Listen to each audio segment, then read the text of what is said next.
I'm not hanging a bug, am I? We are live, guys. Hey. What's up, everybody? I was watching. There's a documentary on Netflix I was watching, and one of the guys in the documentary, they keep changing the shot that they're taking of him, and like a couple times they kind of zoom in on his face, and the guy's got a bug, man, and I'm like, oh, that sucks, man, on a freaking documentary.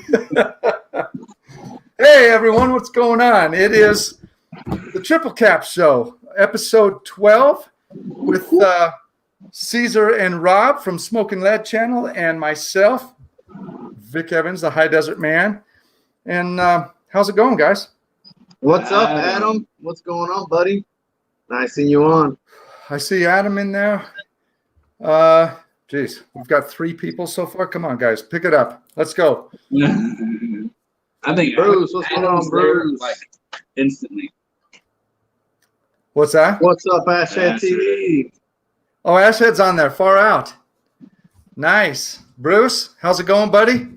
Adam, nice to see you guys here. Thank you so much for jumping in tonight. We're picking up some people now. This is nice. So, how's your week been, guys? Busy, long, and cool. It hasn't been hot. Oh, the temperature has been nicer? Yeah, it's gotten down to the 70s. So I think yesterday morning we were actually close to freezing here in the morning. It was actually cold outside, man. It was crazy. That's how I like it. I love cold weather. Shane Stark, nice. Unreal. What's up, brother? All right, we got Ron. Okay, so with that, let's introduce our guest, guys. We are super excited. The last show that we did, we had Ron Real, Ron McCoy from Ron Real TV, and we got to talk a little bit about his involvement with Black Lion Luxuries and that kind of thing. So we thought it was a good idea to follow up with the man himself, Mr. James Garcia from Black Lion Luxuries. James, how's it going, buddy? It's going great, Vic. Thanks for having me on. What's going on, Thank you very much for coming on. Caesar, Robert, hey, it's good to see you guys. It's so weird being on this side. I've been in your chats enough and big fans, and I feel very blessed to be on with you guys. Thank you for the invitation. Thank you, man. That's awesome. Andre Barrett, Bruce, we got nice. It's picking up. We're getting Bruce is in the building. What's going on, Bruce? Man, good to see you, buddy. Yeah, we got Bruce in there. Mr. Clark. Sean, my man. Oh my gosh. I'm dying to light up this stick. Why don't you guys talk about what you're smoking tonight while I get mine ready here? You go, ladies first. Thank you. I got the brulee. Always wonderful. The brulee from? I've got to ask it. Is that from me and Ron or? Yeah. Oh, yeah. Sorry. Yeah. It was from y'all's monthly pack. Sorry. I'm a salesman, man. I can't miss every moment you plug in, you know. And I got the Todos los Días by Dunbarton Tobacco. It was given to me by this nice sweet cheeks right here next to me. Wow, you're feeling pretty fresh tonight, man. Wait, it's because he wasn't on. You weren't on last show, were you? You had your daughter's birthday party, right? Yeah, I wasn't on. Yeah, he's making up for that lost time. Trying to catch up. Yeah. What have you got, James? What are you smoking tonight? Yeah, I've got the Cavalier, the white series. This is the Toro they make. Started a little bit ago. It's just, man, I'm a big boutique guy, and so Cavalier has been hitting the right spot for me lately. So, I've been seeing those, and there's another cigar club. I won't say names, but there's another cigar club that I'm a part of that has some of those on their website, and I keep thinking, man, I want to try them because I keep hearing good things about them and stuff. Go for it, Vic. They're very good. I am smoking the Placencia Almafuerte, and this comes from the Black Lion Luxuries September package, Cigar of the Month Club, and it's my last one from the package. I zipped right through those cigars. I'm gonna say right up front, I was interested in the Onyx. The Onyx was called the what was it called? The Bold Nicaragua. Okay, so I have a history with the Onyx Reserve cigar, and so I was like, I don't know, but it's a Nicaraguan, everything. I'm kind of excited about this. I didn't like it, man. I didn't like it at all. Really? Yeah. Man, so I'll be honest. I have probably smoked through a box of them already since they've been released. Really? Yeah. I mean, so people always make fun of me. I rarely say there's a bad cigar out there, and so like, oh, it's because you're a salesman. It's like, no, man. Like most shops don't carry bad cigars, like because bad cigars don't sell. Like there are good cigars, and then there are great cigars. Like that's what you're going to find in the brick and mortar online. You'll find the good and the great. So I like the Onyx a lot. The only thing that was missing for me was it could have been a little sweeter in the balance of the cream, because the strength was there. I agree with that. Yeah. I think if AJ had to get that in there. Sorry, excuse me. I didn't think I was preaching that hard. His balls dropped. I dropped my cigar, and I dropped the cherry right on my finger, and that caused me to like throw the cigar under the chair.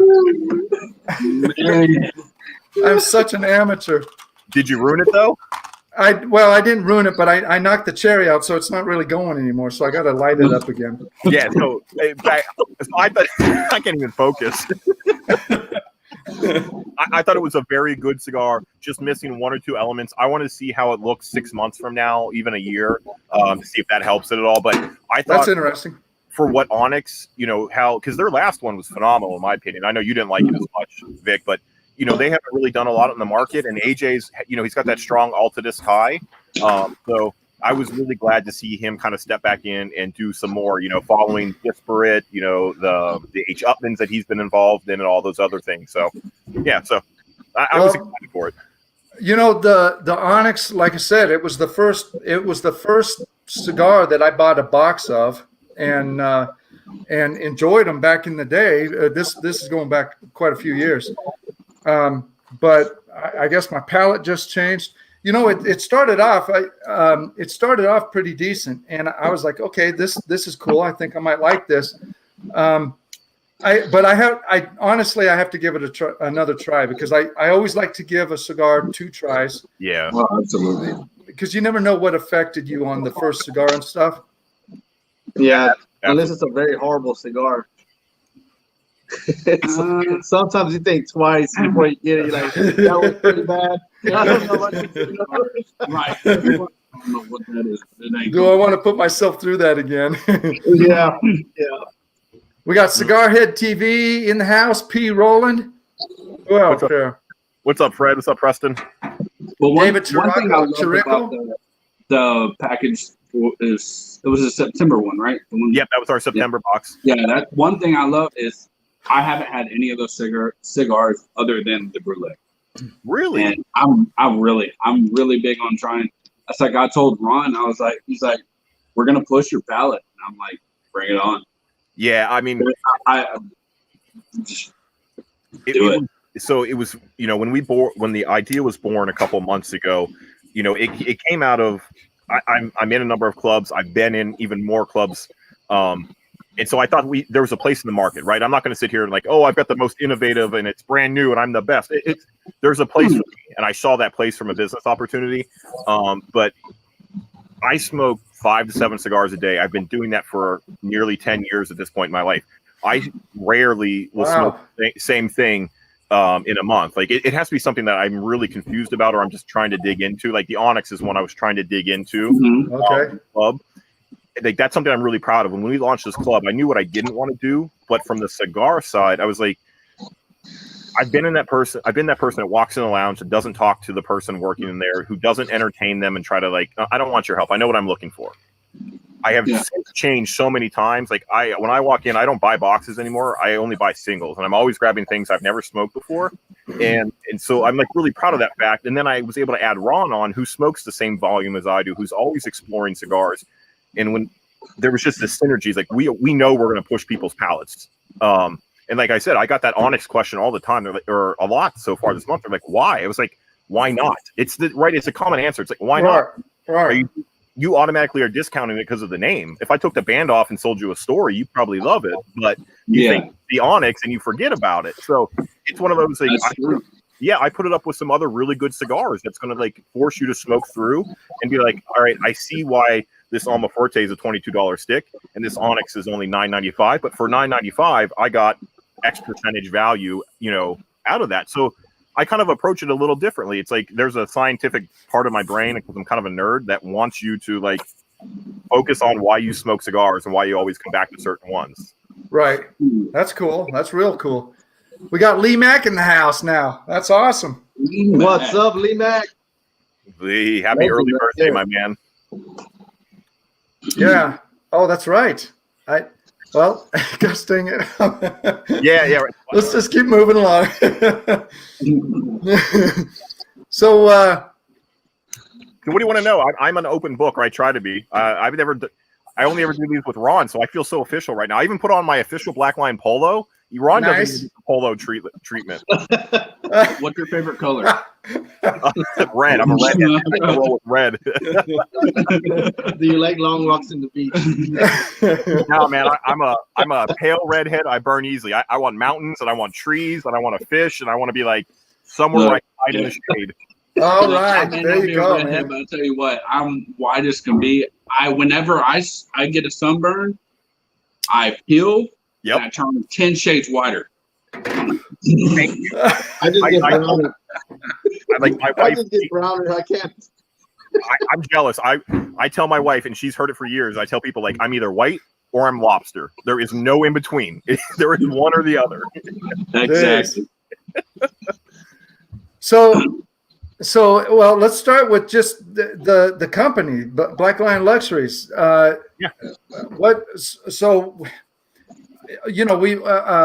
had a conversation. Well, maybe it was the last show with Ron. I can't remember, but this idea that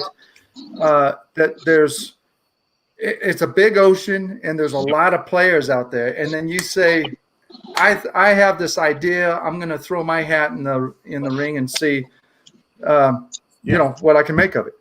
Yeah, so I'll kind of start back I'll step it back. So Black Lion, I didn't found it. I wasn't involved at the beginning. I'll be honest. It was another individual that started it. Okay. And it only lasted for 3 months under that individual. Unfortunately, I think they thought it was going to be a lot easier than it was. And it from any business standpoint, right? You have to look at your competition. What are they doing? What's the market that you're walking into? So I took over day one of month 4 technically, and it's because it was shut down. I was like, listen, I've got nothing to lose. I either make it a success and people know me, or I fail and nobody knows me because nobody knows me now. So you don't have nothing to lose. Yeah, so I saw a huge opportunity in an industry that I've been deeply involved in. I've spent thousands of dollars, made a lot of great connections. So I took on Black Line just as an online store connected to our brick and mortar, which is in Harrisburg, Pennsylvania. The brick and mortar has been around for 15 years, well established. If you talk to any of the brand owners, and I mentioned the store owner's names, they're either going to cringe or they're going to hug. Because he's just that guy. Everybody loves him or you hate him, but they always sell to him because he does a volume that's really unprecedented in our area for being a small brick and mortar. Okay. We're a huge boutique shop. We were one of the first shops to carry Paul Stulak in the United States. Illusion, Caldwell. You just run down the list. Southern Draw. Like, we had all those companies when they were like we had Southern Draw before he was even with CI. And so he's a big boutique guy. And so it's really cool to have that history and that lineage because these guys come to our shops early in the process and have the conversation. So that's kind of how, I'm not just a run of the mill, I have 100 facings kind of store. We have probably close to 800, 900 facings. We turn and burn through product, as we try to figure out what's going to stay with our customers. So Black Lion, was a natural thing and evolution for the company. So I don't want to ever say thank you to COVID, but, forcing people to be at home forced online shopping, right? We all know the metrics of shopping increased. We all, my Amazon cart's through the roof every next day still. So we automatically and in a space that, I think less than 50% of brick and mortars have online stores. And those that do, maybe they're not even the most high functioning, well designed, easiest to navigate. So I automatically, by just doing the basic things like being in all the social media groups, emails, working my way, talking to people like, hey, I'm looking for this. Well, yep, I've got that. Great. Let me help you. Here's the website. I was able to grow the company. And, one of the things early on, you guys know this because you are, your influencers, your content creators, is you guys do a lot of the heavy lifting for the community, right? You're on the forefront of giving your opinions. You're on the forefront of exposing yourself, putting yourself out there. And so, any successful company is aligned with somebody. And I had the privilege early on to get to know Ron personally. And then we were able to navigate it to a professional relationship. And ever since then, it has just taken off to a level that is probably, I hate to say bold, statements because, there's always room for error. But the way Ron is involved with Black Lion is greater than most other influencers. Like, we talk daily. He vets all my samplers. He's given me awesome. Yeah, he's given me feedback on sales. He holds me accountable at a greater level, and I make sure the people that work with Black Lion know, like, hey, if you have an issue, I'm only one guy. I'm one guy doing everything: marketing, fulfillment, sales, blah blah blah, IT. Ron is out there. If you can't get a hold of me, blast Ron, send him something. And so Ron holds me accountable too. So there's a different relationship than I think the most, and that has actually helped us a lot. And so, we're nothing special. We're just an online store, but we've got a lot of advantages going our way. One of them, we have one of the hottest content creators, as a sponsee. And we have this up and coming, cigar club that is doing things just a little bit different at a phenomenal price point. And like I said, we're nothing special, but I continue to try to do the right thing time after time and not, forget who I am along the way, which is just, I'm a nobody. So yeah. I'm nobody special, man. And so I just want to make sure I do good business and I treat people right. Yeah. Yeah.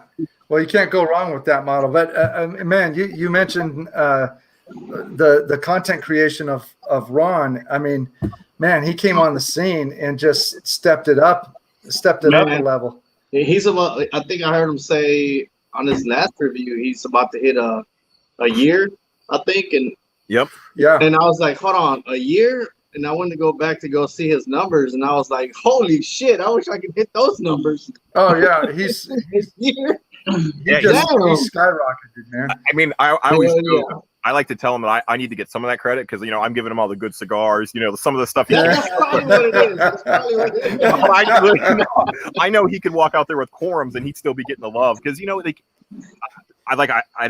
not trying to downplay. Like, I'm just a normal dude. Ron is something special though. Yeah, he is. Man, he does a great job, man.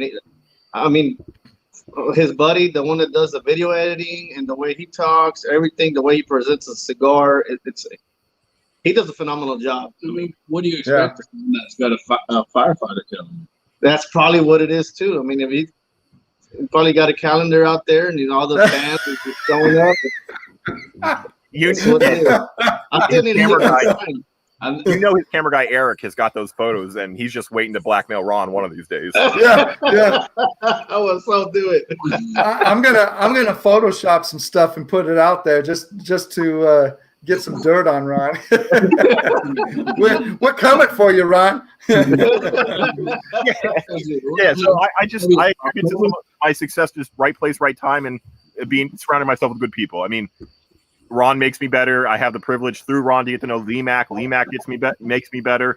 You guys, I'll be honest, I didn't really know who you guys were until a couple months ago when Ron did his first live with you guys. And sure. I literally was painting my house because we just sold our house and moved into a new one during the pandemic. And congratulations.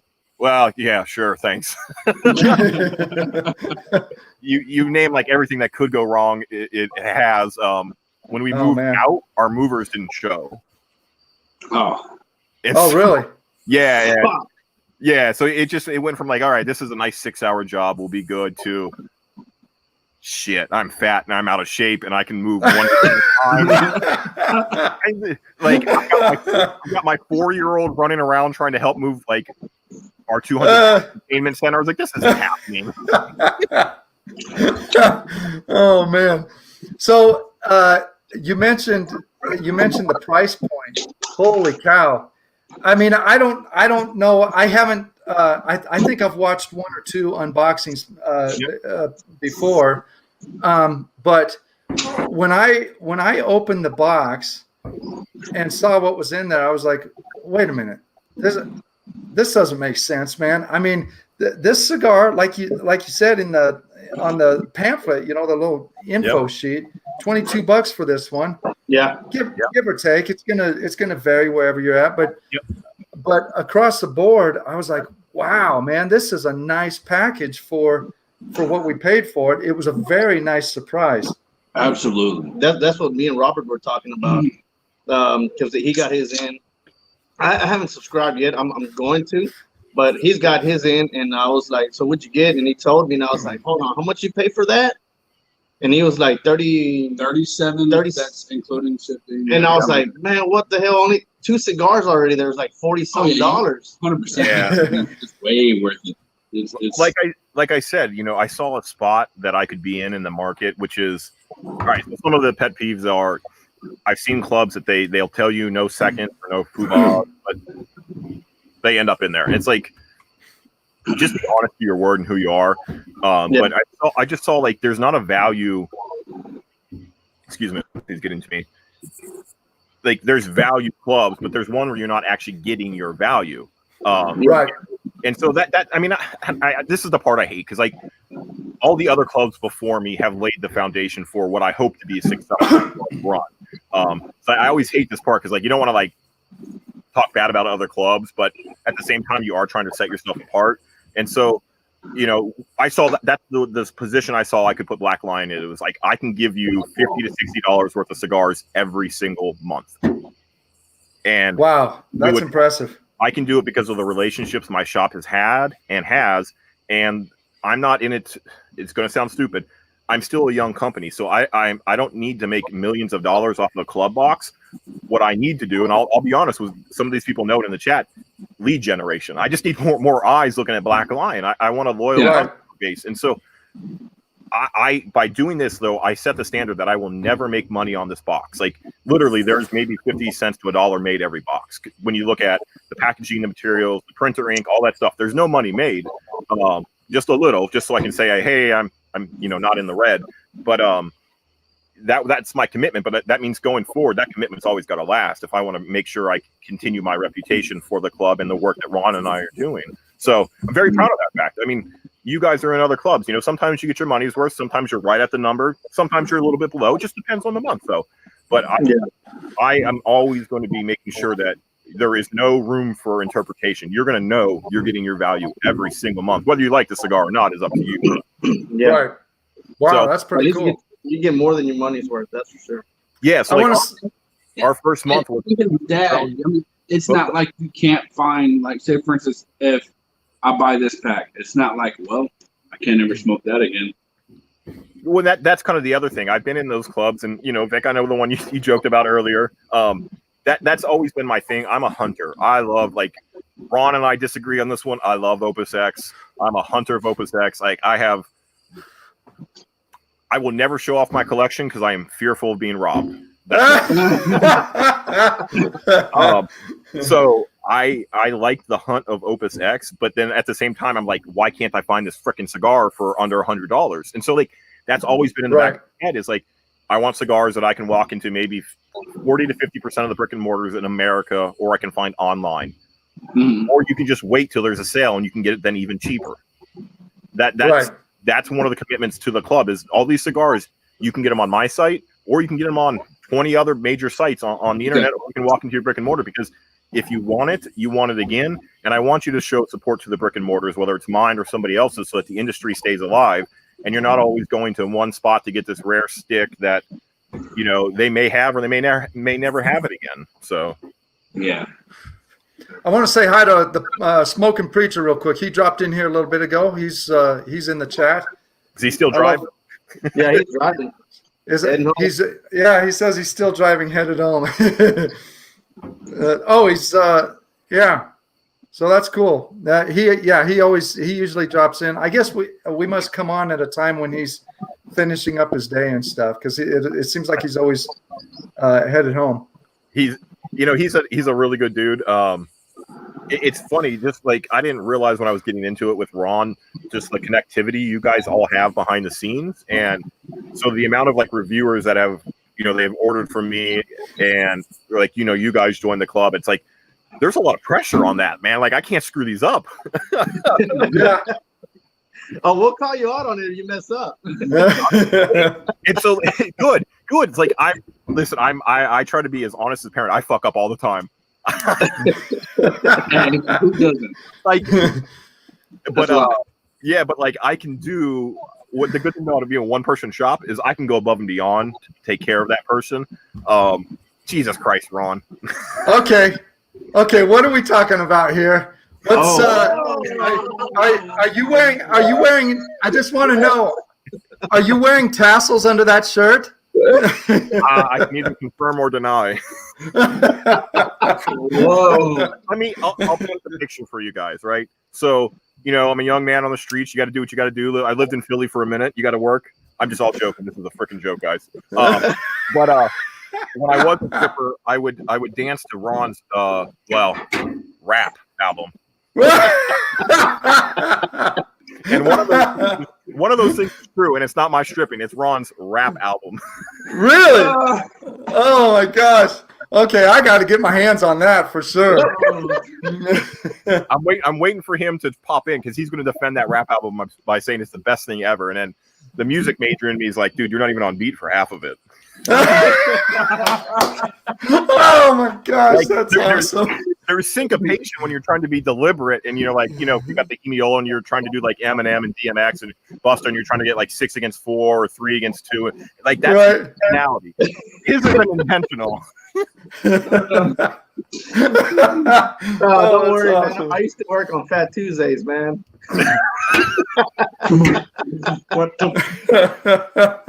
Love you, Ron. But the worst mistake Ron did was sending me that album because this is a reoccurring theme anytime he talks trash. Is I actually have evidence. Nice. That's awesome. Mike Ortiz, how's it going, buddy? Nice to see you in the house. Mike. Yeah, so I was going to ask you. Okay, so the first box I got, I'm new to the club. I open it up. There's a cutter in there. And guys, real quick on this cutter, I just want to. This cutter, it's a plastic cutter, but there's 2 things that you'll notice different about it right off the bat. The plastic is way better than most of the clubs. The little cheap cutter that they send. It's a really nice. It feels good. It feels like a quality cutter, and it's about an 800 ring gauge. It is. You could cut people's arms off with this thing. It's freaking huge. Yeah, I measured it on my videos coming out either tomorrow or Sunday. But you it was definitely cut an 8x80. It was it was smaller than an 80, but because of the chamfer on a cigar, you could definitely cut an 80 with it, no problem. Yep. Hey, listen, I'd say that Texas, everything's bigger in Texas, but we're in Pennsylvania, so it doesn't really work. But I'll be honest, we got a great deal on them. We wanted something a little bit different, and you don't forget this ring gauge. I mean, I've had more people ask for more of these, and then tell me they're crap. So like, I know people like them. It is a very good cut, but like you guys talked about, the plastic is different. Like when you fill it, it's not going to break after 5 cuts. I've had this one in my pack. It feels good. Yeah, for about 9 months now, and it still is sharp. It still works, and it's really good. So now, you only get the cutter on your first order, or you're getting one every other. That's time, what I was going to ask. Or every time you get something. So every month we try to do something with.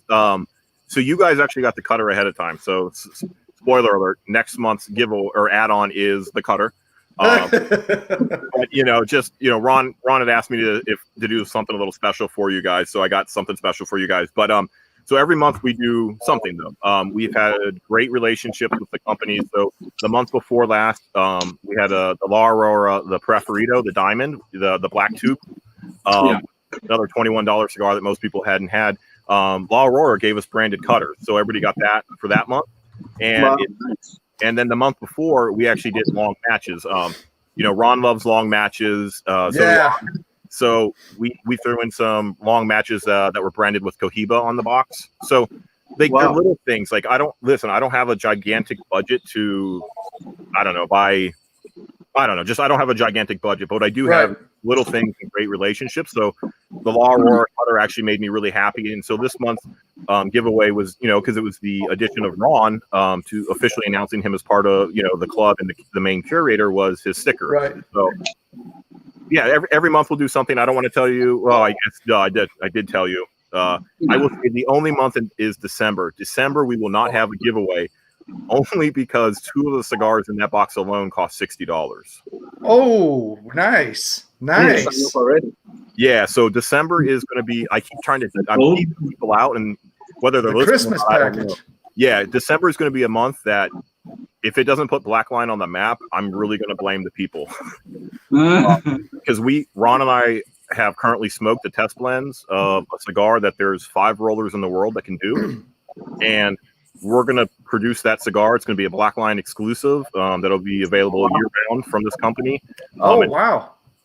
And I'm telling you guys, when you see the cigar, your jaws are going to drop, and you're going to be like, I can get that for that price, and it's by that guy. Like, that's all I'm going to say. That's not hyping anything up. Like, literally, those 3 things are going to happen, and then I'm going to probably sell out of them in a day if word spreads quickly enough. So, well, we're very excited about that. That'll be very 100%. Cool.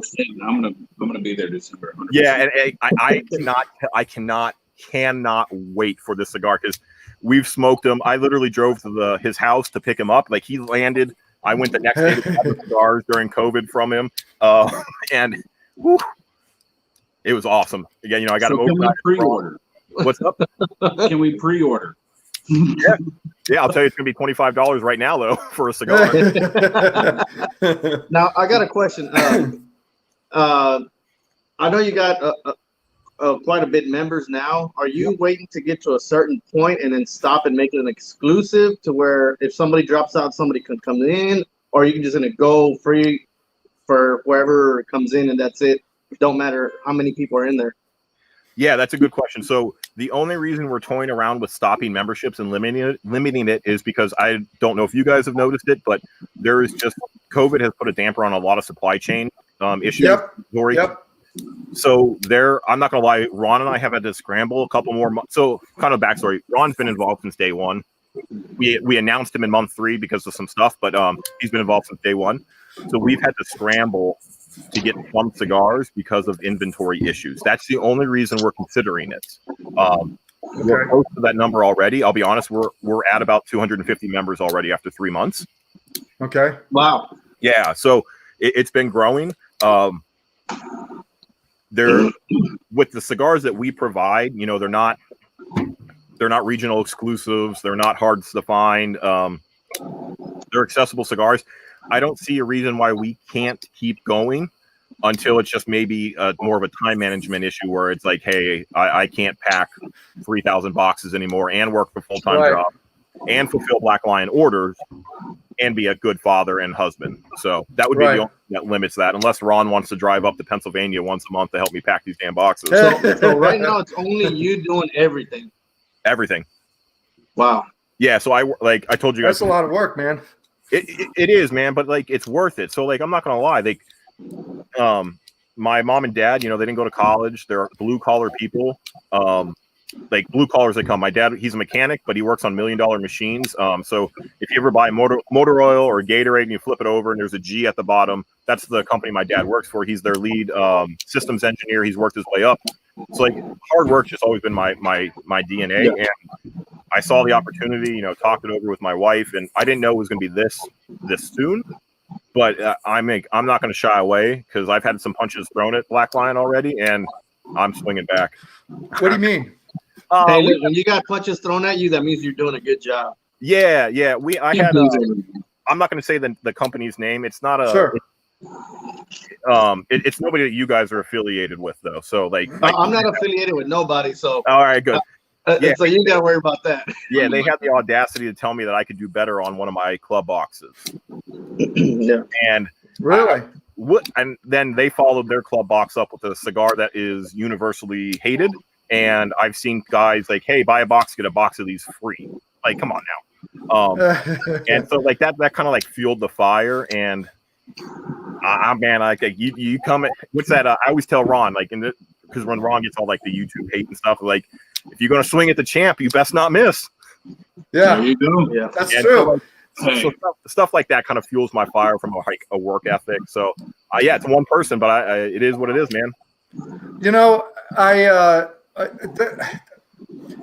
the cigar, when all the cigar clubs just started booming, there was a minute there where they just started spurting out everywhere. Yep. And I hate to interrupt you. My son just got home. What's up, buddy? yeah, cool. Love you too. You want to come say hi to some people? No, you gonna go to bed? All right, see you, buddy. All right, sorry, I'm back. That's cool. Yeah, That's right. cool, man. Family first. Yeah, So, yeah. I had him all day, so he got some time away from me. you know, all these clubs were coming out, and it really started to feel like it really, for some of the clubs, it felt, I was looking at their packages and stuff. I was like, okay, they're really just doing what everyone else is doing. You know, maybe there's a little difference here, a little difference there, or whatever. But now, in some cases, like some of the B&Ms, I totally think it's okay if they just put together just, hey, this is our Cigar of the Month club, and there's nothing special, but it's their thing. It's to support the B&M. But you know, I think overall the clubs are going to have to, for them to stay alive, they're going to have to do something different, and there's going to have to be, and it doesn't have to be big. Like in your case, pairing up with Ron, and first off, you got fantastic value in there, and you've got Ron. Ron has a great following already. People are recognizing his palate and stuff. So that in itself is a value add to the program. Exactly. But man alive, some of the packages, I was just like, man, these packages are boring. And I don't mean to shoot down anyone's thing that they're doing, but you know, you got to come with something different to stand out, or you're not going to survive. Yeah, I mean, listen, you guys were kind enough, and I mean this from the bottom of my heart, because, right, you guys owe me nothing, and right, I owe you nothing. You paid for your own packages. Black Line did not send them to you guys. You know, you did what I hoped. You heard Ron talk about the club, and then you joined up, and that's one of the intentions when you join with Ron, right? Is you get something that I don't have. I don't have his connection to the people, the community, his marketing. That, like, I can't do this on a weekly basis. I don't have a face for it. That's but I mean, I'm not a great marketing person. I know that. Listen, my box is ugly. It's not the most invested in. I don't have the fancy Bovita pack that they come in. I mean, I'd like to have those, but that's going to be some other things need to happen first. And so that's why I branded the club a type of way, right? It's luxury for the blue collar cigar aficionado. Like, I like that. Yeah. What's up, buddy? Yeah. I don't know what it is. You think it's an alien plane? Are you going to come say hi? Come say hi. Come here. Well, I want to see you. It's not Mr. Ron this time. Come here. He's tired of saying hi to Ron. Yeah. Hey, buddy. Hi. Mr. Vic, Mr. Caesar, and Mr. Robert. That's a future owner right there. How do you know Mr. Vic? Dad, I've seen him. Do you see it? Daddy's watching Mr. Vic. Daddy was trying to do his research. So this is my little man. This is Oliver. He just turned 4 last month. So every night we play Russian roulette, where he goes into. I have a lot of. Let me finish. I have a lot of humidors in the basement, but then I keep one up in our study. Okay. It's the 400 count New Air glass door one. Right. And so I say, go pick out Daddy's cigar. And so I smoke what I want during the day. Then he gets to pick my one in the evening. That is awesome. Whatever he brings you, huh? Yeah. I mean, listen, I stock it with everything that I want, obviously. Yeah. Love you, buddy. That's cool. Yeah. So That's totally cool. Yeah, he knows how to smell the cigar. He knows what to do. He's very responsible with all my cutters and lighters. Like, he makes them disappear, but Nothing in the house is set on fire yet, so we're still good. Yeah. So, but like I said, I don't do a lot of things great because it's just not my background. I'm not a flashy person. I drive a Subaru. I live in a modest house. Like, I don't have a Rolex. I have an Apple Watch. Like, I don't do anything fancy. I'm just not that guy. Like, Yeah. but I can pick cigars and I can get value and I can make sure our community is better because of what I bring to the table by allowing people to get access to Alma Fuertes and the Aladino Corojo Reserva. Like, those are two really popular. Like, that was a great stick, man. Yeah, like they're very popular cigars, but not everybody carries either of those brands because both of those are not cheap. And so, like, we're a huge Aladino shop. We literally have every size of every one they make because we love the cigars personally. So, like, that's the level I bring to the table. I can put cigars in a box that you're probably going to throw away. You might keep the bag. You're definitely going to keep the Boveda pack, obviously. That's easy. Right. I know you're going to keep that, but, like, that's what I can do. But then you got a guy like Ron in, right? Look at his production value. Look at all the marketing stuff that he's able to bring. Then it's like, oh, yeah, then he's got one hell of a palate. Right. And the community respects him. And people listen to his opinions on things. I don't want to say we're like a perfect pair or marriage, but we complement each other really, really well when it comes to this stuff. Yeah. So, yeah. That's awesome. I feel good about my place in the market moving forward. Let's put it that way. Good. So Good You deal. were talking about the box and everything like that and how it wasn't, how to explain it, like luxurious or whatever. Yeah. But I'll be honest with you, I thought it was a really nice box. Me personally, I think the more simple it is, the better. That's just how I am. That's my philosophy too. Exactly. And I love the box. I thought it was really nice. so I don't know if Ashhead is still in the room or he might have left. Carson, he actually did a video that prepared right before this, and shout out to you, buddy. And he threw me some love. He's been a member since day one. Been rolling with this, but he said, "Here's the box, luxury on the inside." And I was like, "Oh, Yeah. like, damn it, this dude, he's so smart." It's like, why the hell did I do that? Like, It's like I mean, this is the first subscription I've ever had, but I have seen some, and it's like some of them, it seems like they're making the box look so luxurious and everything like that, but the cigars that they're putting out is not even up to. I believe in the opposite, man. Like, I'm a product person, no gimmicks, no frills, all that stuff. It's all ordered off of Amazon, man. The info sheet on each of the cigars, just printed out on paper, but it was very nice. It's aligned nice. It's got just the details that you need and stuff. Yep. I was really impressed with the sheet and the color. The cigars are in color and stuff. Yep. That was probably the thing that jumped out to me the most was, wow, this Simple sheet's but great. pretty darn nice. Well, thank you. I mean, awesome. Don't lose it. Thank you. He found a lock from one of our old storage lockers from when we moved, but I'm sure you guys have it. You've got those guys at your lounge that are invested in the lounge and the brick and mortar. You know what I mean? Right. And so we got a guy that did some graphic design, and I felt bad. I paid him in cigars to do the first month's box or the paper, and it was beautiful. Like, don't get me wrong, incredible. I looked at it and was like, nope, doesn't fit the club motto. Like, I told you what it is. I told you the vision. I showed you everything. And I felt really bad because I had to tell him, like, it doesn't fit. Like, and he's like, well, yours looks cheap. And I was like, that's fine, but it fits though. Like, it's not over the top. It's not something I'm not. It's not something the club's not. And so, like, that was one of, like, the hardest moments because he's a good friend. I mean, we talk every day. We smoke almost every day. And, like, he's since gotten it, and he's working on some other stuff for me. Like, he's doing a custom band for Ron and I for the exclusive that'll be out in December. Oh, nice. And so, like, he gets it now, but it was like, I really wanted to be intentional about, I don't want to overinvest in this new thing I'm starting, but I also don't want to overcomplicate it and have you guys lose the mission of what's important to me and Ron, which is the cigar smoking experience. Right. Well, it's kind of a weird. It took me a while to put it together, but the whole Black Lion Luxuries. Maybe it's just. I think it's the whole name. It has this sort of sound and presence of being really luxurious and stuff.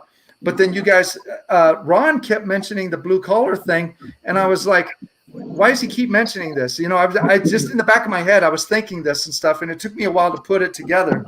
And I was like, wow, this is really cool. That the whole theme of it is pretty darn cool. I think you're onto something. Thank you. Like we even tied it in. So if you go to our website, we have, and it'll be updated tomorrow with more boxes. Like we call it blue collar blowout, and it is what you'd think. These are really good cigars at a good price, and it's just that simple. Like so, one of them is the Garcia Intencio. It was an AJ blend from a couple years ago. It just didn't do well on the market. It's a box press, very full, very complex cigar. Mm-hmm. It didn't sell well, and so Altadis was like, hey, a number of companies got it, obviously, and so we bought, I don't know, close to 100 boxes, and it's normally about I think $160, $170 box, and we sell it for $89.99. Oh my gosh! So wow, we're really going to have that going. Like I will have more boxes up tomorrow from another company. As soon as the box is up, you're like, holy crap! But we've got relationships. We're doing things different. We're trying to make sure I'm not price gouging. Like all the opuses we sell online in the samplers, they're never double the price. They're what they should be. We had a sampler with the Opus X 20th anniversary. We didn't charge $40 to $50 that everybody else did. It was all right. No, this is a $20 cigar. You're paying $19.99 as part of the sampler. Wow. No way. Yeah, I mean, like that's my commitment. I am that guy. Like I will probably die on the hill trying to fight that battle of like these are not 20. They're not supposed to be 2 times the value for a reason.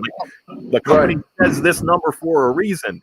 I'm sorry that they're limited or they're hard to find, but like you got to know the people that'll call you. So like personally, I've never paid full price for a box of Purple Rain because I have relationships and I always pay under. It's like you got to take the time to build the relationship with your B&M and your people in the community. Right.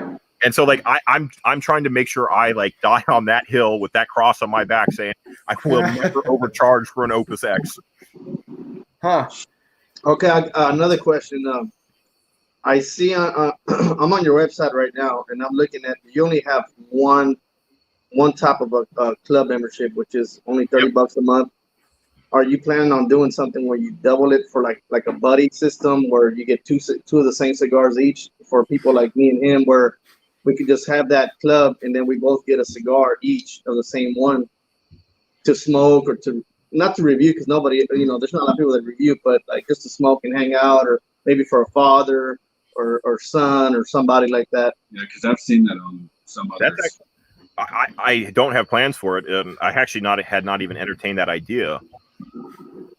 You got my wheels spinning because I watch The Office a lot, and during COVID, I watch The Office even more, and my wife hates it. And I always come back to every business decision I make. It's the one phrase that Michael Scott tells Dwight, and Dwight repeats back is "keep it simple, stupid."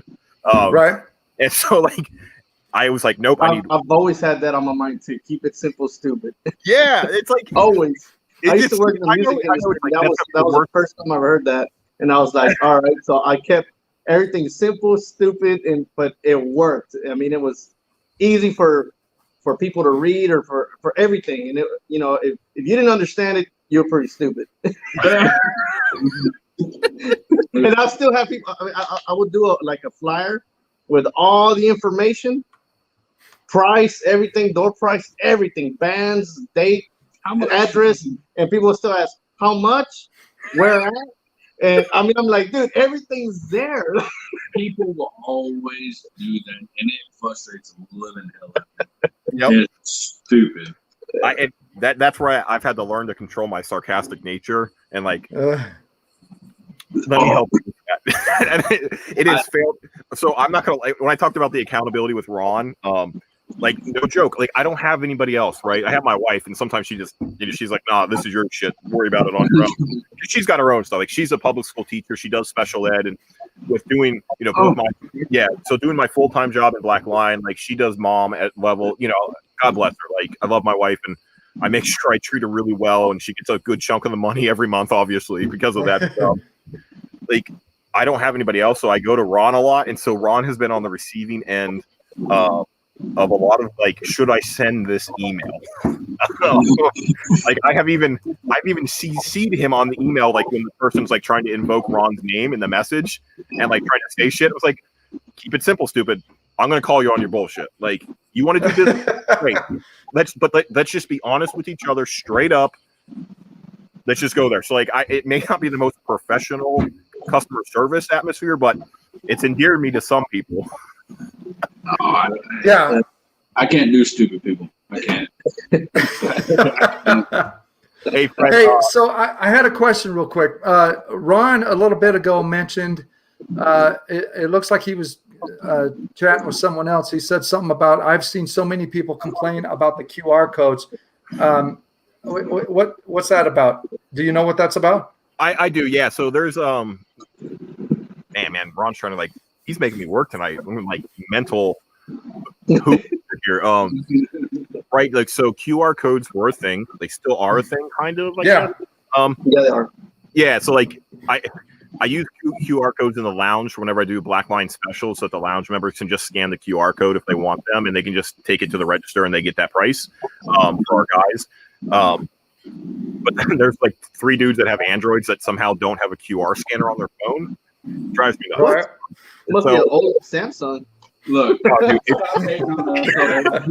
don't have one on my phone. Stop. Are you one of those guys, Rob? I don't even have an app for it, and all I do is just put my camera over it, and it works. Man, I'm cheap. I am a cheap. Oh god! Yeah. Probably on my boots. Ron just nailed it then too. So like, I'm old school. I'm an old soul. I'm still young. I'm not young. I'm 33. I'm not young anymore. Like, when I smoke a cigar, I either have music playing or I have a video on. I don't want to be staring at my damn phone trying to read what the cigar is. Yeah. Right. So we don't have a QR code that links to the website to talk about each cigar. Like, it's a physical piece of paper that, and some of it's like, because my wife's a teacher, then the responsibility is on you guys not to lose your piece of paper. So I've always liked that premise, and it, like, our paper is nothing fancy. I can easily email somebody a PDF of it if they want it, if they lose it, but that's kind of our philosophy for it. Like, I don't want to drive technology. I want to make sure people in the lounge aren't staring at their phones, and they're talking to people, they're talking to their buddies, they're talking about Black Lion, stuff like that. So Right. I take the info sheet and I scan it and I give it a name of the month, what month this was, so I know what cigars those were. If I hang on to some of the cigars, then I can go back and say, oh yeah, I got that from this club at this time or whatever. So I like to have them all scanned, and then the paper serves as a second resource for me, because paper in my house is hoarded, because we use paper to start fires in the wintertime. right. And so I take all that stuff and it gets burned up, man. So that's why I scan it. Well, Vic, if it makes you feel any better, I can, or if it helps, I'll email you the paper every month, and you won't have to scan it anymore. Unless you really want the process of like getting your scanner going, or I don't know if you use your phone and just do like the mini scan doc apps that are out there. No, I'm kind of, when it comes to tech, I'm kind of I'm not big on. I hate tablets. I don't like phones. If I could go to a flip phone, I would. I like doing everything on a computer, and I just throw it in my scanner. And it's because of the way that I work and stuff. I'm very computer oriented. Okay. And so I see Sean Chetham's in the chat. What's up? What do you got? I will say that Sean is also gracious enough that he's going to be providing actually one of the giveaways in a future month as well too. When I talk about those loyal customers and people that have been there from the beginning, Sean's one of those guys. So thank you, Sean. I appreciate that. And like I said, I try to take a personalized approach to some of this stuff, or mostly all of it, because it is only me and I can do it now. And I want to set that standard as we continue to grow. And if I ever do bring anybody on, which is probably inevitable at the rate we're going, because we're seeing, from a business side, we're seeing an average of 15% growth outside of the club every month. And then the club itself is growing at about 50 to 75 members every month. Oh, nice. Yeah. So it's crazy. I didn't, like I said, I didn't think I'd be here already. I blame Ron for a lot of it, and I thank Ron for a lot. But you know, it's been a ride, man. It's been a lot of fun, and I can't wait to see where it ends up. So, what's everyone? Are you guys drinking anything special tonight? What are you guys drinking? What are you pairing with your cigar? I'm pairing it with Coke Zero. Fortunately, with my wife put me on a diet, so Coke Zero is the highest I can do. Nice. What about you, Rob? IPA. Oh, okay, that's cool. And Coke. I've got my awesome cold brew. I'm freaking loving this cold brew, and the cold brew and a cigar in the evening when I need to when I know I'm going to be up late studying, which is what I'll be doing after the show. The coffee and the cigar get me amped up, and I'll be up for hours studying. So it'll be great. I love it. So I'm pretty open about this. I don't drink. I haven't drank for a while. So all I do is coffee and water. So I actually got a new espresso machine this week. So I'm going through the pods that they send. Oh, dude. Okay, wait a minute. You had me because I don't know if you know, but I'm a huge coffee guy, and I did my homework. You said espresso, and then you said pods. Those two don't go together. I don't know if you know that. I do. So I got the Virtua series from Nespresso. I just call it. Okay. I know. So I do have all the stuff to do it myself. I just choose not to because I got a 4-year-old a wife, and I'm running 2 jobs. So I hear you. Yeah, I get made fun of. We have a friend. My wife and I have a friend that always razzes me about how long my first cup of coffee in the morning takes. Mm-hmm. I can't do it any quicker. I've got it down to 11 minutes. It takes me 11 minutes to do my first cup of coffee, and for me, there's 11 minutes. Exactly 11 minutes, and it's there's a thing called Keurig nowadays that takes a lot less. You just put dude. Listen, so I'm with Vic on this. I have a buddy. So Ron and I are in the same Facebook group that, it's a real small exclusive, it's a family, really what it is. Okay. He God bless Gary. I don't know if you're on, Gary, but he sends me Nicaraguan coffee every month, like a bag of the beans. Okay. There is no greater feeling when you open that bag up for the first time, get it in the computer. Like you can't replace that. Yeah, I'm lazy.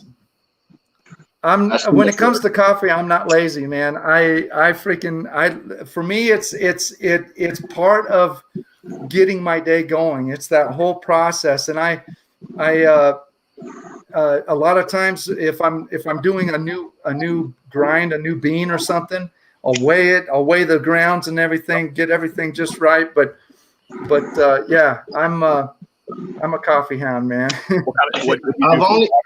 I only drink coffee during the winter, even the cold brews. There's something about when it's cold outside or whatever. That's the only time I drink coffee.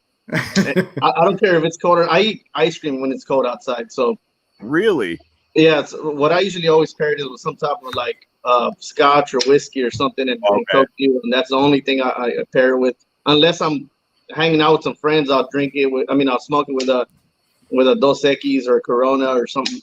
Some type of nice food. Yeah. Or a Coke Zero. Or a Coke Zero. Now I can't drink beer. And she's like, if you do drink beer, you got to like limit. Make a low ultra. Yeah, and I'm like, man, come on, man. I thought you were gonna like pull out one of like the hard seltzers that's like, all like what the 22-year-old like college girls drink. I thought no. I'll probably wake up with a G-string on if I drink that. Well, then one of us will have been stripping finally. There you go, Ron. There you go. Yeah, no. So I drink a lot of coffee because I smoke a lot of cigars, so I always pair. So I probably have 4 to 5 cups a day. It's a problem. It is what it is, though. Oh, that's not a problem, man. That's a good problem to have. Now, you at the top of the show, you mentioned that that you smoke 4 to 5 cigars a day. Yeah. This for me, this is crazy. If I'm really feeling good and I'm on a day where I just feel like, man, I want some cigars, tops, I'll smoke 3 cigars. But generally, I smoke probably 4 to 5 cigars a week. Wow. And I don't know. The big thing is, there's a lot of people out there that smoke several cigars a day, and I always think, man alive, how much does that cost over the course of a year? You know? Yeah. So I say the wow because I would not have guessed that with you, Nick. I really wouldn't have. Really? Yeah, with your palate and everything, I just assumed you'd be chugging away too. I'm it to a fault, and it really is a fault. Like I am a creature of habit. I don't need an alarm to wake up. I am always up first. I'm always the last one to go to bed in our house. I have my routines. My wife knows like what, and I'm admitting online, whoever the hell's watching us, like I piss my wife off a lot because I'll get angry if like a routine gets out of whack, and it's like it's not angry at her. It's just more this internal like it's this time, like I need to be doing this because if I don't get this done, the next 10 things I have to do are going to happen in a timely manner. It's like so I know it's like a mental challenge of mine. I admit it. I know who I am at this point in my life. So like for the last 6-7 years, I always start my day at 5 a.m. with a Cuban cigar. It's usually Bolivar Bellicosa Fino, or it's a Juan Lopez No. 1 or No. 2. Like those are the only 3 cigars I will smoke in the morning, and they're always Cuban. Wow, I've never had one of those. Oh, they're phenomenal, man. The Juan Lopez's are actually affordable too, and the Bolivars are just expensive, and they keep getting. I've had the Bolivar. That's a great stick. Yeah, and so like when I talk about creature of habit, like I did under my bed, and now it's in my basement here. Like I have totes, like those Rubbermaid steel totes. Sure. I have one. So I have 2013 all the way to 2020, and so that's the year the Cubans were made, and so they go in the totes, and so I just put them in their own rotation. And so I'm smoking out of 2013 and 14 right now. And every year I 2-3 times a year, I'll buy big box purchases of Cubans, and then I'll create the new tote and I'll just put it in there and I let it sit and I smoke through the ones I've had.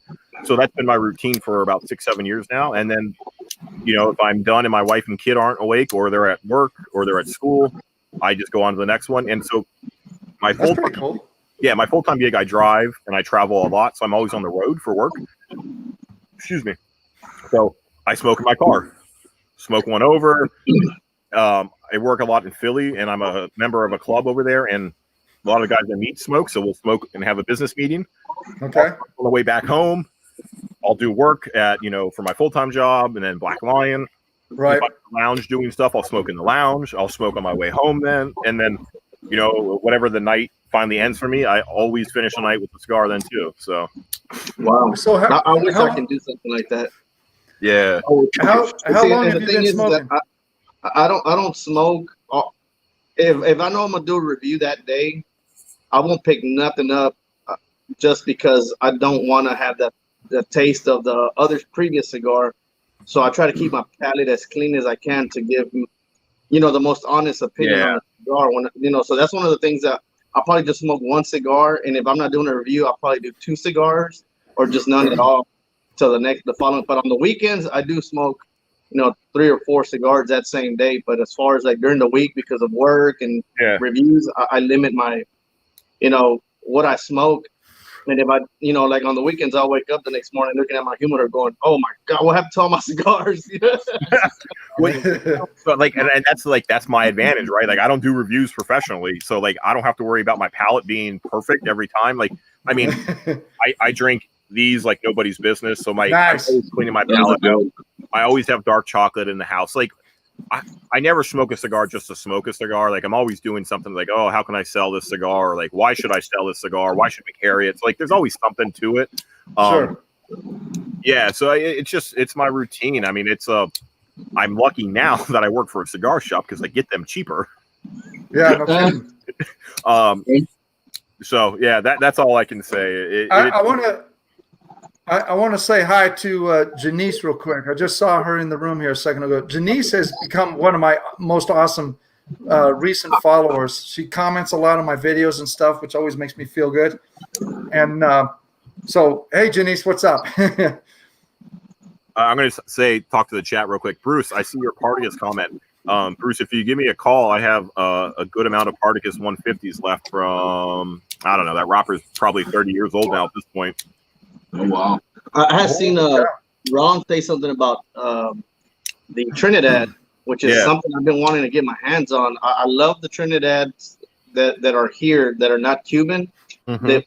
Every single one of them I tasted are amazing cigars, but man, I could just not get a hold of one of the Cuban I've ones. only It's had hard. one, which is the Maduro.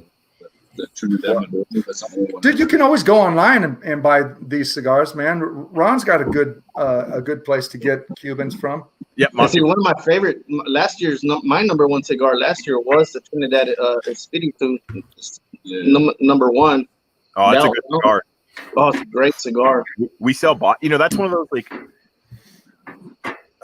I have to say this appropriately because I don't want to sell myself out. Like, working on this side, I am revisiting cigars I used to walk by, is what I'll say. And I've always like prided myself of not sticking to one cigar. Like, I will always try new things. But like that was one cigar I just always skipped. And kind of same with like the H. Upman, the red, the yellow, and the blues. Like, I just didn't like them, but I was wrong, is what I would say. Like, they are very good cigars, very good for the price point. If you get them on sale, even better. That's why I have to find myself. I do a lot more of that now. I'm digging this Alma Fuerte, man. It's a good stick. Oh, it's phenomenal. Like, so super good stick. Yeah, so and to be honest, we've carried Placencia for less than a year now already. Like, we haven't had that in a long time, and we went in with a very small order with them, and now we carry probably everything but two of them, like two sizes of the the Campo. We don't carry all the sizes, but I mean, I got confirmation before here. We've got 25 boxes of one stick coming. I'm not going to say which it is. I'm not going to say where you're going to find it. If you stay tuned, if we get lucky, but like, yeah, we're all in on Placencia, man. It's just because that's the thing. So that cigar, the Sixto that the Alma Fuerte line also has, is very, very good. And then if you jump over to the Alma de Fuego, so the Fuego is actually grown on volcanic ash soil. Yep. So it's a completely different profile, which is why people are like, "This is terrible. It doesn't match the rest of your line." It's like, well, no, crap. Look where it's grown. That Lancero, though, is by far one of the best Lanceros on the market right now. Of the red Alma de Fuego. Okay, well, that's interesting. I'll have to try it because the red is the only one I haven't had yet. And Placencia for me is one of those. They're kind of like oh gosh darn it. Who's the other company with they do Guardian of the Farm and they do don't you dare, Vic, that's Agonorsa. Come on now. Agonorsa, they're like Agonorsa in that they're hitting it out of the park with everything. Well, you want to know why, right? Everything's so good. They're the largest. Those two are number 1 and 2 in tobacco growers in the world. Right. So, I mean, you talk about two companies that literally control majority of the supply of the market. They're that. I mean, they sell to everybody. They only keep the good stuff for themselves. And so, like, I'm not gonna lie, I'm a huge Agonorsa fan. Like, me too. I don't even have to have Ron tell me. So personally, I have 23 boxes of the Supreme Leaf Toro. I have 15. I have 15 of the Supreme Leaf Robustos. Every anniversary, I have multiple boxes of. Like, I'm all in on Agonorsa. I think they make an incredible product. Absolutely, I love their stuff. I went to one of their events not too long last year, and on one of the I can't remember what cigar from not Placencia, Agonorsa.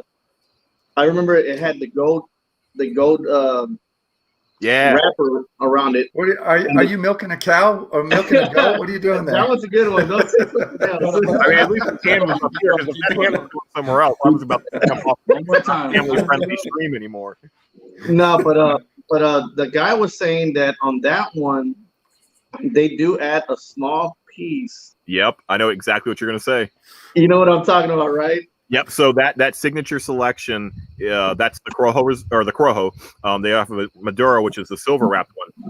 But that they add a leaf of Medio Tempo, which is the same It's not Cuban, but it's the same It's the same plant. as he said he was the vejique. Yep, 52, 54, 56. Yeah, 52. Yeah. I mean, that is literally the 1% of the 1% of top tobacco leaf in the world, and that's why I mean, those boxes are sold out for this year already. Like, if you want the Signature Selection Corojo, you have to wait until next year now. It goes that fast. I mean, companies will sit on them, but it's a phenomenal cigar, and there's a reason that piece of tobacco itself. I've smoked one by itself. Did they do the tasting demonstration with you at the event? Yeah, they gave us those was like 3 rolled up cigars, just single leaf. Yep. And then smoke them all at the same time and all that. It was pretty cool. Yeah. So like at our event, they didn't give the good piece out because they didn't have enough, but they gave it to the owner and I.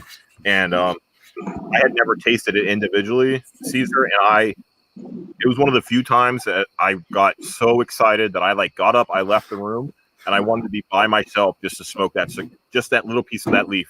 It was just phenomenal. Yeah, it is.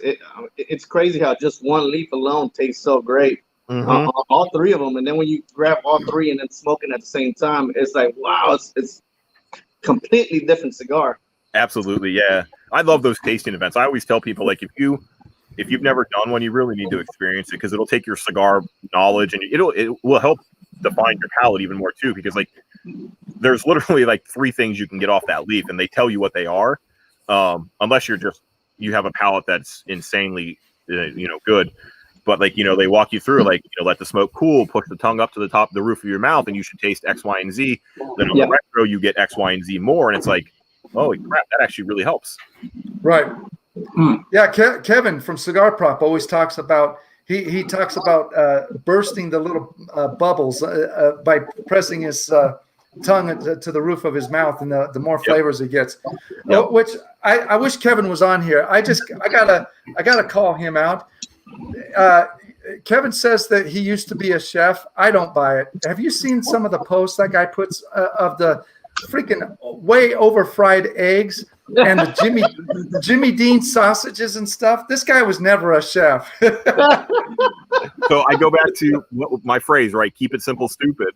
And I watched a lot of Gordon Ramsay when I was younger, and I still do. And if you hear that guy talk, all he says is you need salt and pepper. Just cook it right and add salt and pepper. Yeah. I've seen some of those posts, and it's like, oh man, yeah, you got this wrong. Not other people. So yeah. It's just you gotta love those people sometimes. Yeah, I love to bust his chops.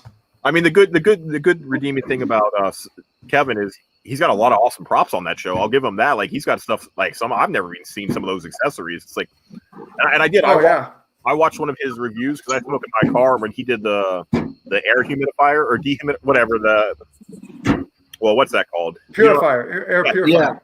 And I bought it the next day. I was like, listen, it was a good review. Really? So I gave it a try. I still have it in my car. It works great. So that's cool. Yeah. So shout out, thank you, bud. I appreciate you turning because I had a smaller one and I didn't like the job that it was doing. So, but it actually works. Oh my God, yeah. Well, I got something that works really well. I mean, too much, and it's a spray. Is it the silver bottle? Fart it's spray? A little bottle. Yeah. And I used to use that when I used to be in a car. I used to be a car salesman for 5 years, and when we would get used cars and smell like cigarettes, I would spray it at least once or twice in the car, and it killed the smell completely. Immediately. Okay. Yeah, the people didn't even know that the car that the previous owner was a cigarette smoker. Huh. I actually have it here. I'm gonna pull it out real quick. Yes, I'm trying to think because for a while I tried using the ozone stuff and it worked. It didn't work that well. Then there's another company. They make the candles too, and it's a silver can. And my wife likes it because it's apple cinnamon, so it smells like fall is almost here. Right. Yeah. Right. Well, the company's called Damn. Damn. Like damn, he's yelling out damn. Oh, okay.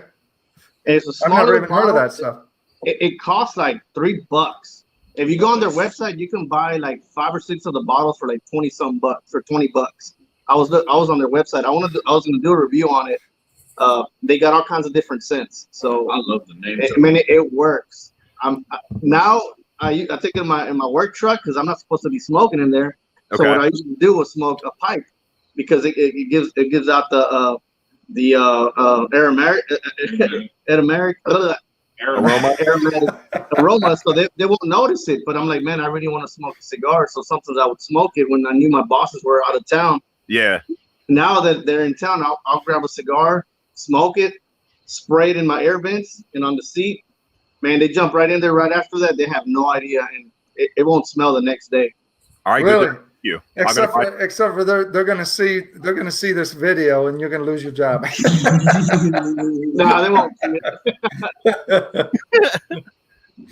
Preston, you know what you have to do to get more of those, buddy. Just send me an email. I got a question. Yeah. You have, what Caldwell cigars do you have on the site?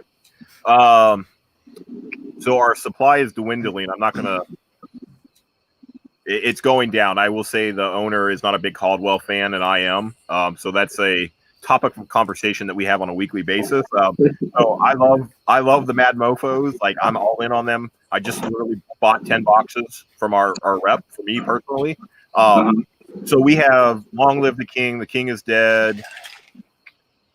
We have everything of the core line. We have the Barbara. We have the Blind Man's Bluff. We've got some, farces from Booth. We've got the tea, the collab between all three of those guys. We have the Connecticut and Maduro.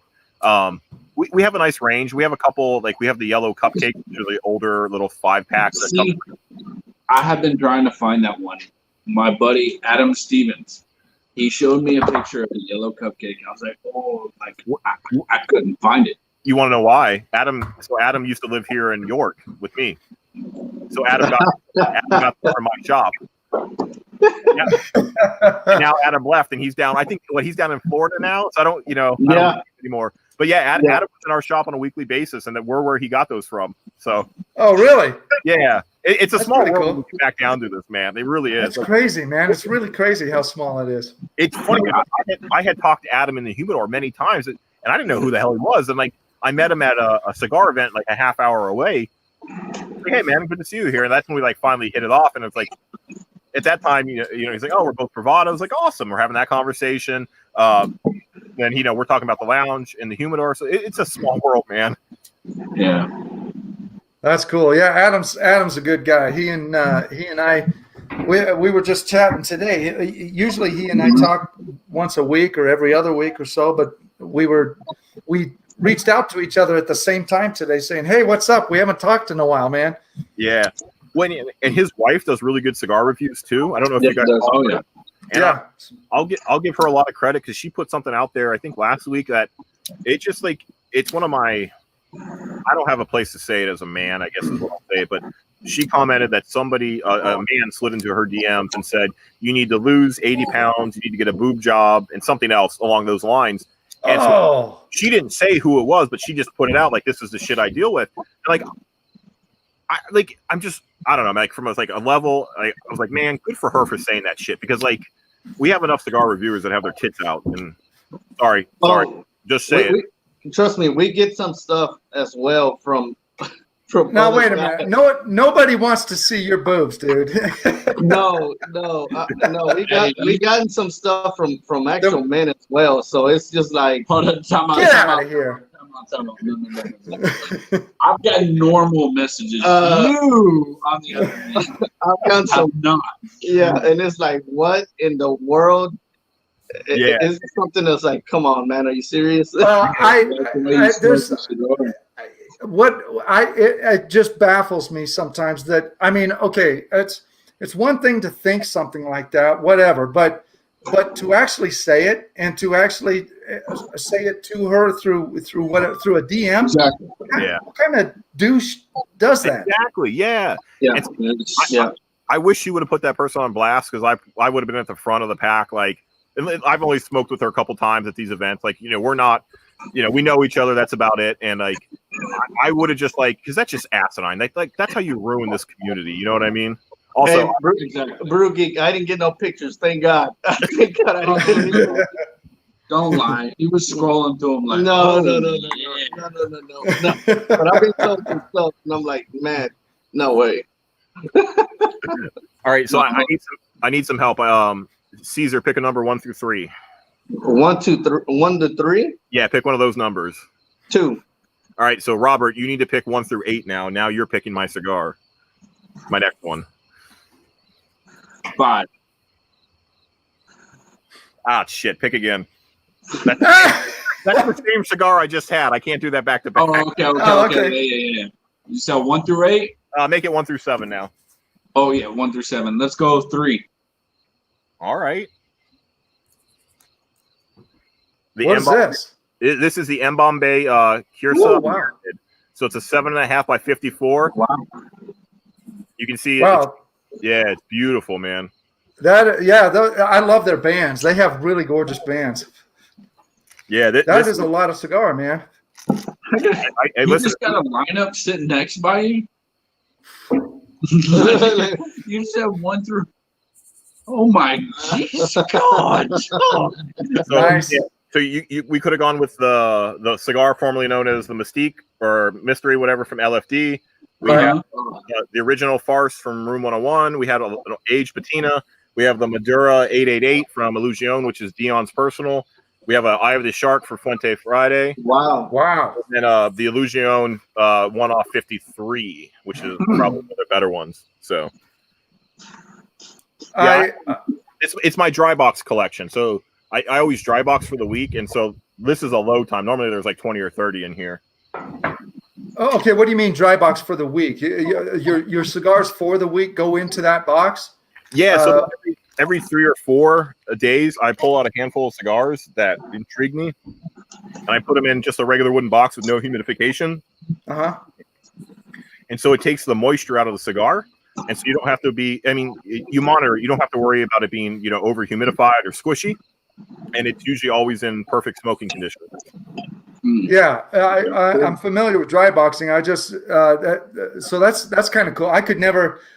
For me, dry boxing is like an hour out here. Really? Yeah.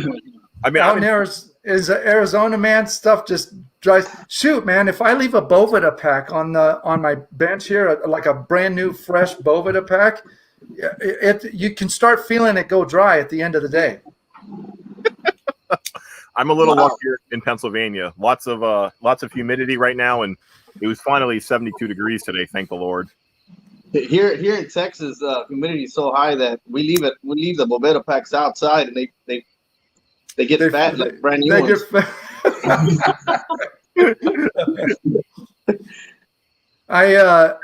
So last week or earlier this week, I kind of went on a tear. I ordered so Crown Heads just announced last week their Wabash Cannonball, which is the Casa de Montecristo exclusive.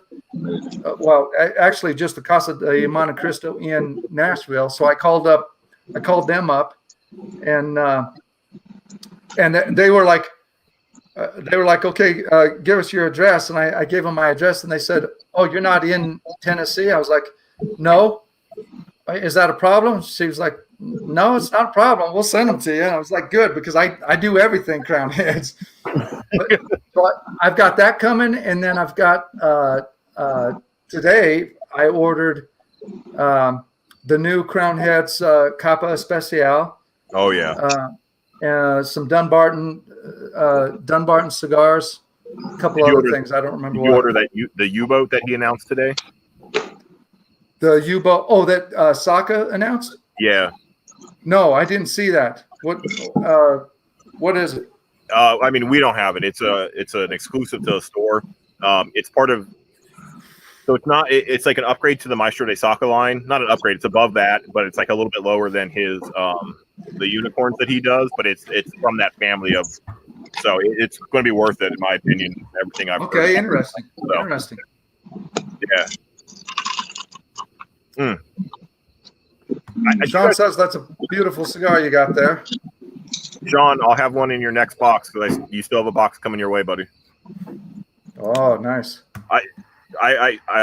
Sean's good people is what I'll say, and I like I said, like one of the cool things about being the only person is I can do this, right? I can take care of the people that support me on a live stream, and it's not just like the financial part of like ordering cigars from Black Lion. It's Sean's out in California. It's probably just got done dinner or whatever Sean's doing, and he's still on here with us. So Yeah, he's been on. I think he's been on all of our shows. He's a good supporter. We've got a lot of good supporters, man. We get a pretty good showing each time, and I'm very thankful for it. It's amazing. You do. Now, I have another question. It's something that's always been on my mind for people like yourself that have a company, a cigar club. Now, it's kind of what I asked earlier about how many people you can get. Yeah. But what if you run out of cigars, and you still don't have enough to finish your orders? I mean, do you have to order any more, or do you got all that prepared or something? Or yeah, so for the club aspect, they're all ordered. Like we order them 5 to 6 weeks out based on projections. Like, so I know where I'm at today, right? I can at any moment, at any time, I can look up the club membership numbers and I can have that ready. I can project where I'm going based on the trends. But what I do is, the cutoff is the first of the month. And so if you sign up after the first of the month, you technically have to wait unless I make an exception for you. And so that exception is made based on my product availability. So I get all the cigars out first to the club members that were in before the first. I take care, like last month I had a couple people's, it's just UPS's or post office is what it is right now. Right. It's not easy. Let me just put it that way. But so I had a couple people's packages get damaged or destroyed or even stolen. So, I replace those first. And then I typically have 50 to 75 packages after every month readily available then. And so I can get that out and I'll run that from the 1st to the 15th. And then the 15th to the end of the month, I cut everybody off and then they have to wait. So it's not, it's not a perfect system, but it's based on my metrics and based on where we've been. So I'm able to do stuff like that to take care of people. On the cigar shop side, it's a little easier because I try to manage my inventory as best as possible, obviously. Sometimes things happen, like Sean, when I said I owe Sean a package, I sure as shit thought I had that box he wanted the Silver Mesa, not the Brulee, but just one of the other ones. And I just didn't have that one size. So I'll place an order, to get it, and it should be here any day now. And so with certain customers, I can do that because they're loyal, they're good. And if you look at my prices, they're always competitive. Usually everything's on sale and there's always a coupon code to be had. So I'm very fortunate that those people stick around and deal with that while I continue to grow. Then there are some people that tell me to go screw myself and I should have had my inventory updated on the website. Yeah, well, I mean, you're not going to make everyone happy. That's just how it is. No, I've definitely learned that I cannot make everybody happy. And that kind of hurts me a little bit, but it is what it is. So, yeah, so for the club side, it's actually a lot easier than it may seem because I pre-order. I have them, weeks ahead of time. I package slowly so I don't have to do everything over one night. And then I have a certain number I can run it up to and I can cut it off. And if we ever get close to that, the owner of the shop has some phenomenal relationships. And I mean, don't forget, so we're in Pennsylvania. I'm less than 2 hours to CI or Famous, and I can have a lot of stuff transferred over to us if I need to, because our reps all handle the same accounts, and we have great relationships with those guys. And if I need 10 more cigars, I can get them, or I can just drive them and pick them up myself, which I've done a couple times. That's cool. Yeah, I've worked my 9 to 5, and then at 5:15, I'm on the road to Famous or CI, and they'll have a box for 10 cigars waiting for me, and I'll get there at 7, I get home at 9, and I'll have the order out the next day at 8 a.m. And okay, so. Okay. Wait a minute. You said so you've got a regular day job, yep, and then you also work at a cigar shop. And that how much time do you put in at that shop? Another 40 to 50 hours a week. Wow, really? And then Black Lion on top of that? Oh no, I'm sorry. The shop. When I say the shop, that's Black Lion. Okay. Yeah, so our shop is weird. We're actually a beer and cigar store. So you walk in, you're like, where the hell is the cigar shop? Then you find the cigars, you're like, holy hell, look at this inventory. Then you actually have to leave the building, and it's in a strip mall. Then you go to the next building right next to it, and there's a key fob access to get into the lounge to smoke and enjoy yourself. And the lounge is technically where Black Lion is located headquartered wise, and I have all my inventory over there and my okay, gotcha. Yeah, so when I say all that, that's and so some of it is I manage all the inventory for both places so that there's never any confusion.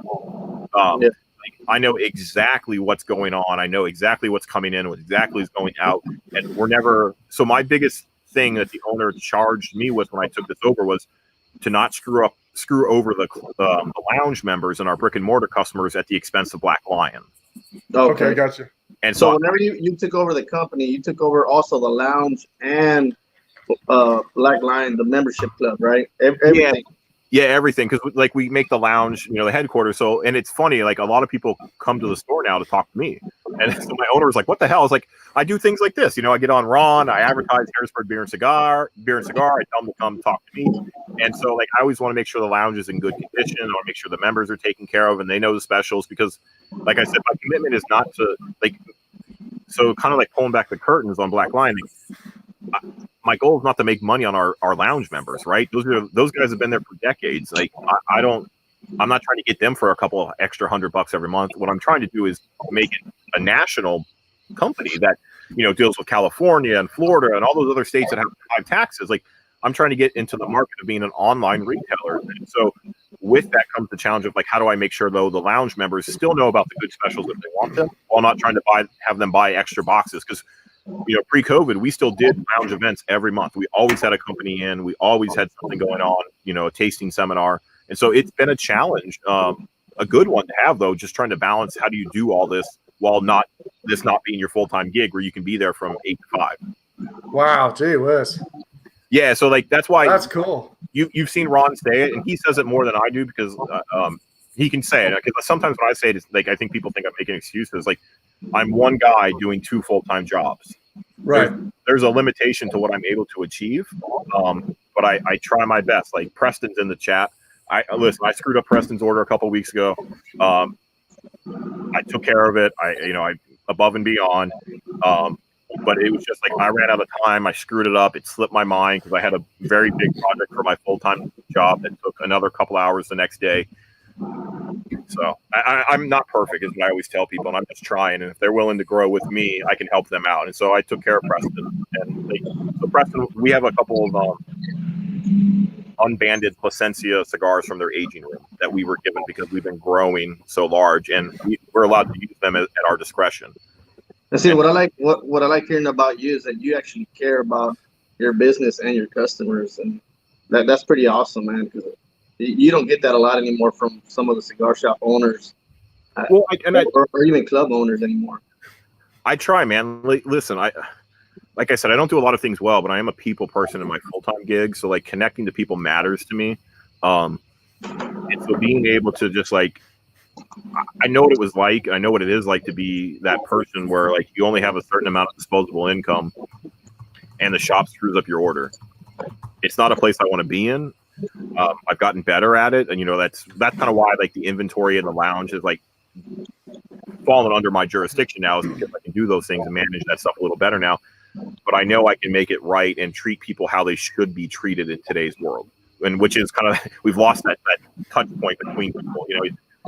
I go to like, I hate when if I walk into a lounge and I see more than half the people on their cell phones, I will leave. I won't buy a cigar. Like, because to me, that means the culture at that cigar shop, at that lounge, is not one I want to be there for. Right.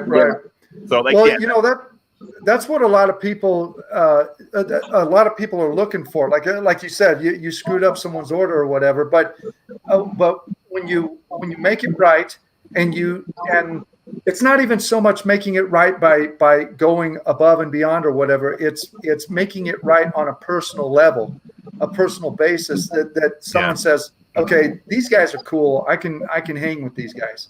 Yeah. Well, so one of the things I really love and I pride myself on is getting to know, like, I have a lot of customers now. It's really cool. Like, I have more than I ever thought I would, because I just didn't know where this was going to go when I started doing this. I thought, all right, I'd make a little extra income. I take the family to Disneyland one more time a year than I do now. So like something like that, right?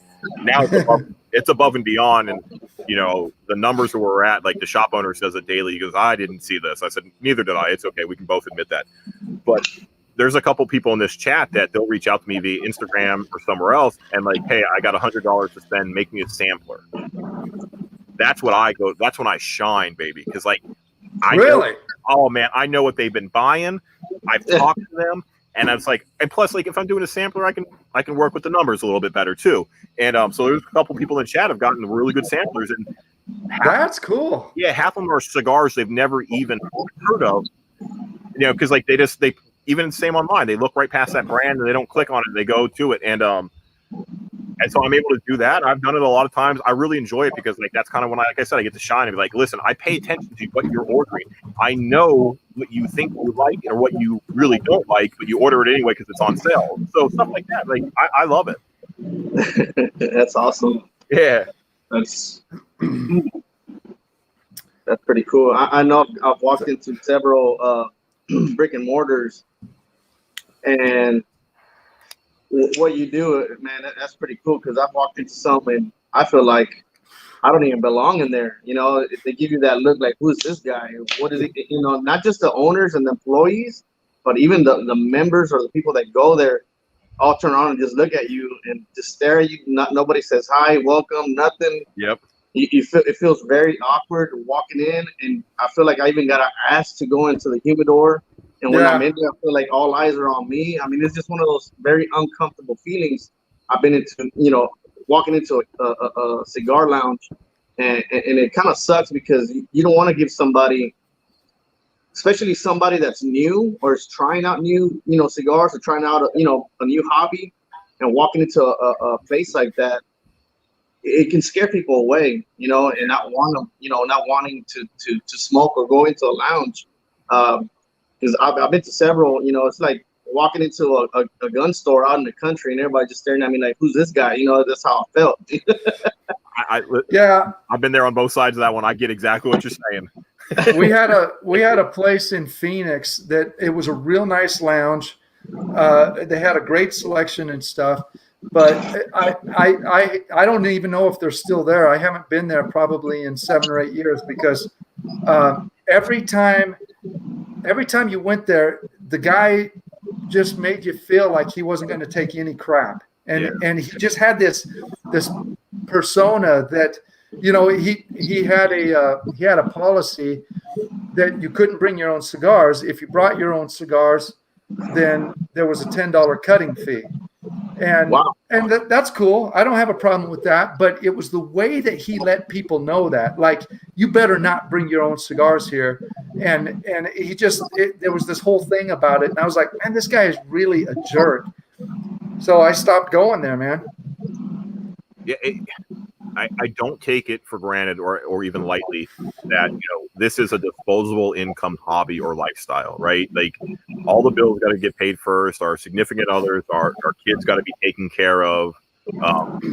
All that needs to happen first before we even think about buying a beer or a cigar. And I just don't take that lightly when people come in or when they order online, because I know what it was like when I was coming out of college, trying to smoke more than I should, and trying to afford something other than a Perdomo, champagne. Right. So yeah, I get it. Like, that matters to me. Probably, like I said, to a fault where I might be nice a little too much, but I want to be different. And I don't want to have the feel that we're this big corporate, company online. I try to be different. So. Brew Greek went to 2 places in Miami. One was awesome. One was scary. What Brew Greek? What constitutes scary in a cigar lounge? That's what I was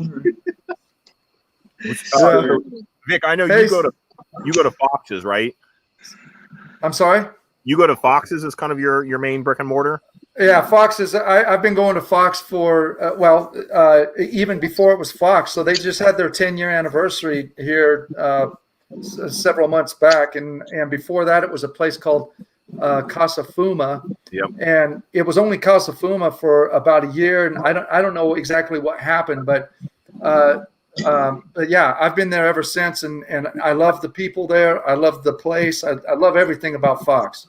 Agreed. I think they've got a, and I'll be honest, I like to follow their business model when it comes to samplers on their website and their online stuff. Like, I think they just have that down awesome. So he just said, I bought a cigar just to get out alive.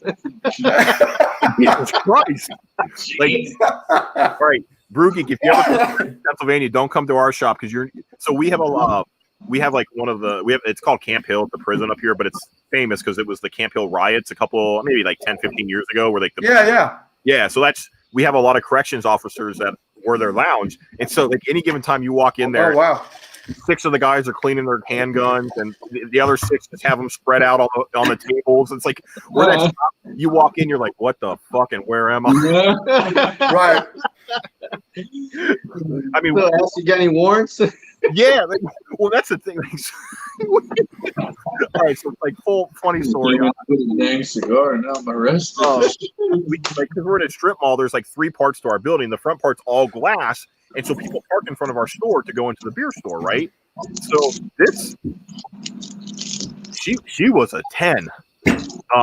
Her husband, her partner, I don't know, boy, whatever the hell, he stayed in the car.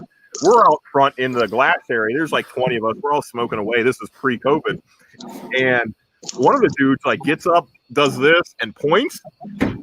And like when she was walking back to the car, and it is what it is, right? The dude hopped out of the car and tried to get in the building. That same dude just goes like this. We got a problem? And the dude just ran back to his car, and it was like, holy shit. Wow. This dude was trying to get in. He didn't know that, 7 of the guys in there were strapped, though. Right. That's good. Yeah, I never have to worry being in my lounge late at night because we're always taken care of. That's nice. Yeah. That's and it's nice to I tell you that's one of the reasons why I love Arizona so much is because we've got great gun laws here, and I'm not a fanatic or anything. I don't have 100 different guns or anything, but I grew up with a gun. My dad took me out hunting all the time and stuff, and this idea that we have to register, they're talking about there's a lot of Democrats that support a federal registry of your guns and stuff. And I'm like, yeah, that ain't going to happen. It'll be interesting. My wife and I both carry, so we'll see how it all plays out. So speaking of, what do you carry? Just a 9mm, the M&P. Nothing's fancy. Okay. So it's always been. It was my dad liked it, so he always had it. Kind of same with you. I grew up, nothing extensive, but it's more on the knowledgeable side. Like you have to in today's world be prepared for unfortunate things. My wife, it was just not how she grew up, so she was not part of that. And so when she first started, I told her, it was like, listen, this is what I carry. You get whatever you want. So we did. But I looked at her, I was like, I'm not teaching you. Like, this is not going to be part of our relationship. Like, you need to hear it from somebody else. And so she went to a good family friend that they've got a couple acres. And I just remember because we're sitting there and she, like they looked her in the eye and said, you're not shooting for fun. You're shooting to kill.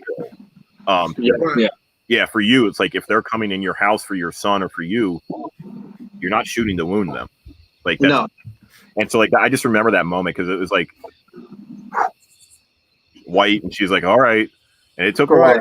She gets it. She understands it. I mean, some dude posted on Facebook. It came up through my stream here last week. Something about he was obviously an anti-gun guy, and he said something about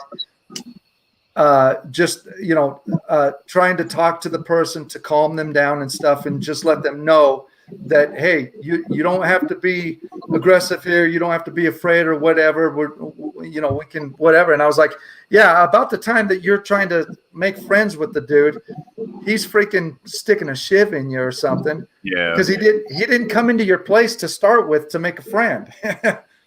Well, sure, just come on in. Yeah, I mean, listen, we're not the biggest gun people, but for us, it is really just self-defense. Like, you'll never see me post on Facebook about my stuff because I don't want people to know. Like, we're not gun people here. We're not gun people at all over here. Anti-gun. What's Pete saying? Last place I went to, guy asked, how can I help you? I asked what they have that's new. He puts an Eastern Standard in my hand. This was last month. Don't know, but that turned me off. Yeah, Eastern Standard. Was it the Midnight Express? I love the Midnight Express, man. That's a freaking awesome cigar.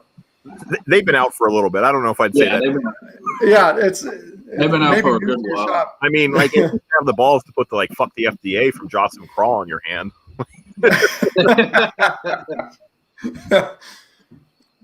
Oh.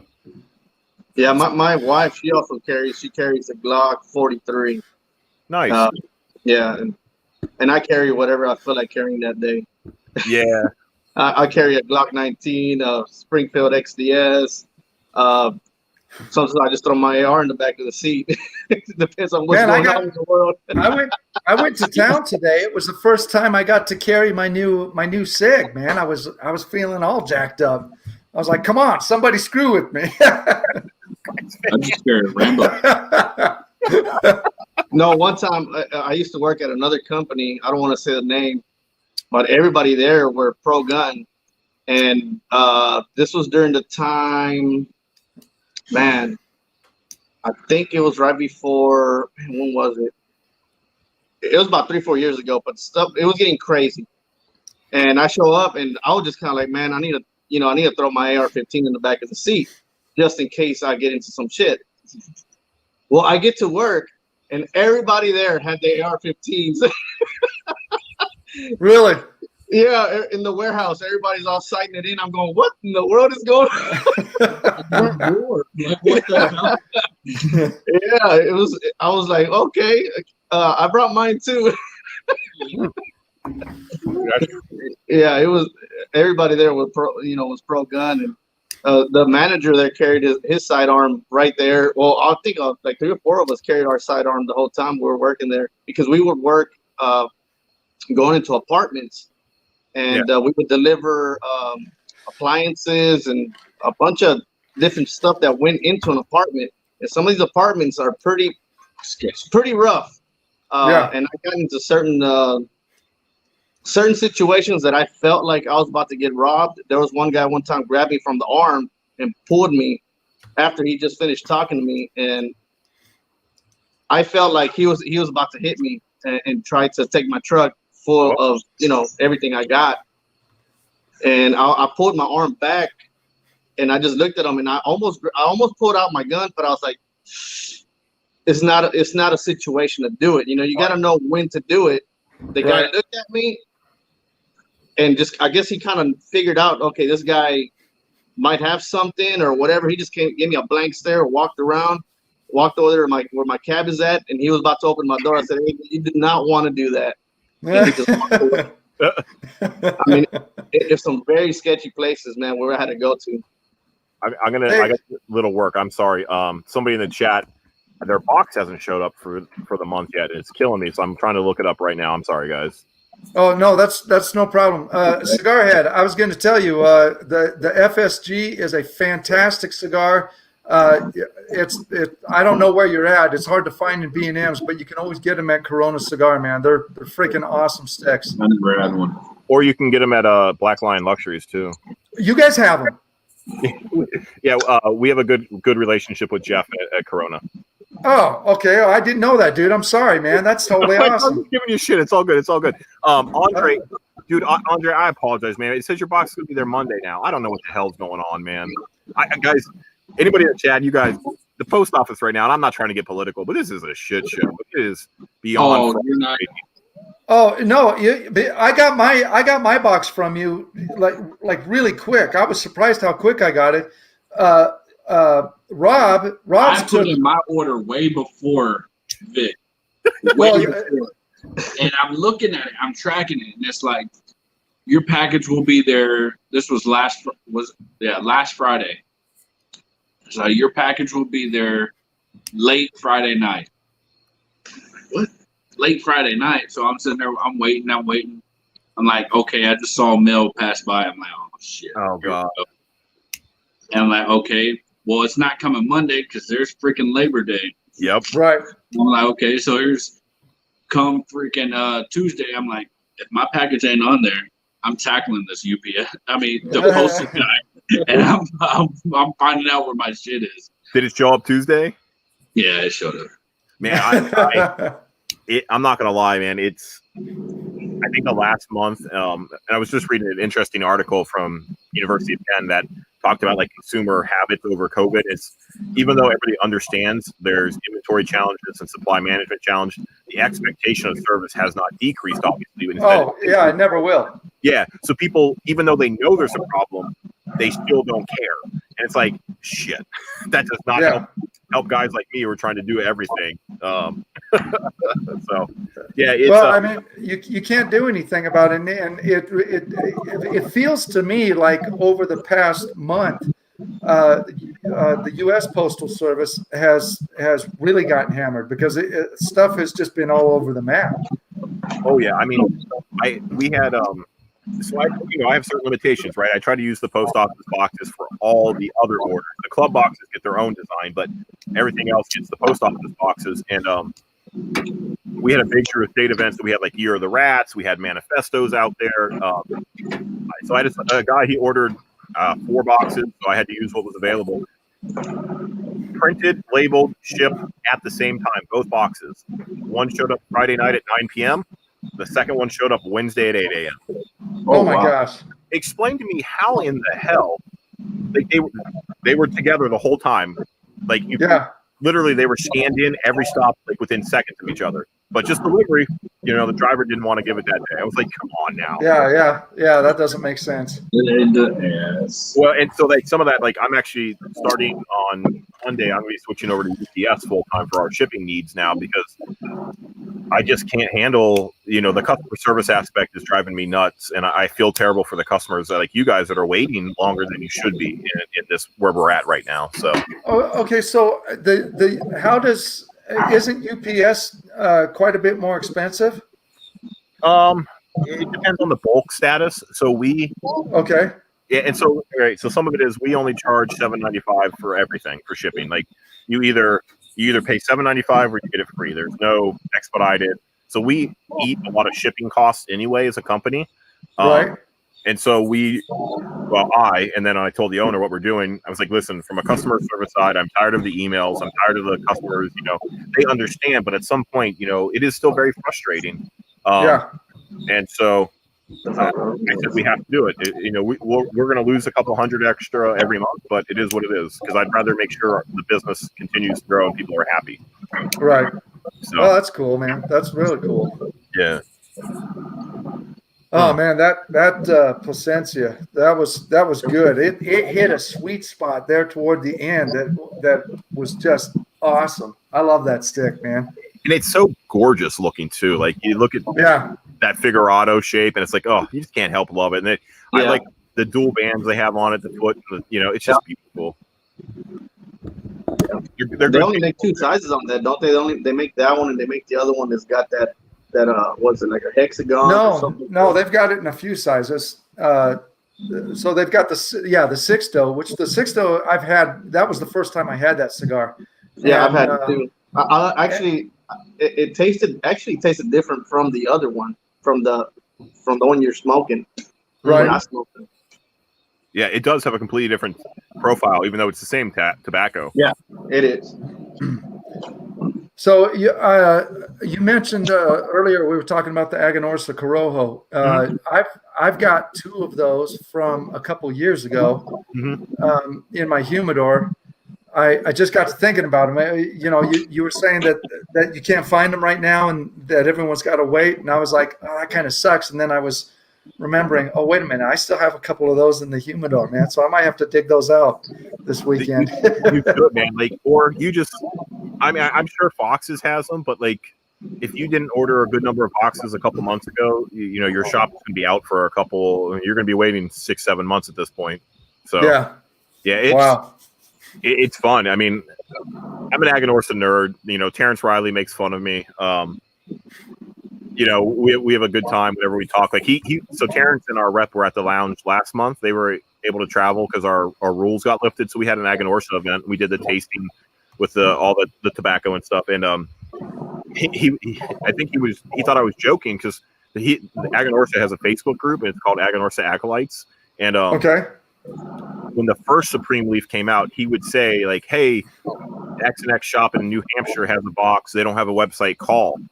I literally called about 18 different shops to get all my boxes, and I told him that, and he's like, you joking? I said, no, not at all. I was like, they don't have a website. I don't shop there. How would I know where to look for your guys' stuff? And so it kind of like made him feel good. He was like, oh, I guess people actually read my post of where the product's at. I was like, absolutely. It's a good cigar, man. You just can't go wrong with that Supreme Leaf. Oh, it's fantastic. I haven't had the Toro yet. I still haven't got my hands on it, man. Every time the nearest shop gets them in, by the time I walk in, they're gone. Disappears. I'm so sorry. It's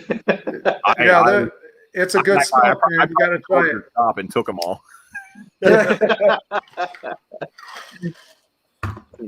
Yeah, and Ron's probably got. He's probably hoarding a couple boxes of them. I'll bet. Yeah. Ron and I forget. There's one day Ron and I compared the number of boxes we had of the Toro, and I think we accounted for nearly 5% of them. Oh, you guys suck! Holy crap! And that's not buying any of my own supply. That was all like all the Black Lions and the cigar shop. We sold them. All the stuff that I had was other shops. Right. Wow, jeez. You have a good one, Sean. You have a good night, brother. Hey, later. Talk to you later, Sean. Hey, take care, Sean. Thanks for stopping in tonight, man. Yeah, I'm not like there's like so I don't really talk about my collection of cigars. Like I don't. That Supreme Leaf is one I do because I got to flex every once in a while. Right. Yeah, I think I have. I've got 5 or 6 of the Robusto size, but that's it. That's all I've got, and I'm kind of. All I want is 2 just for review, and that's it. No, that's all I want. I won't give them up, man. Well, Caesar, if you had signed up for the club, I would have your address to send you one. But you know, your address. Sorry, I like that. You know what that means? That means Rob can get one though. Little bribery going on there.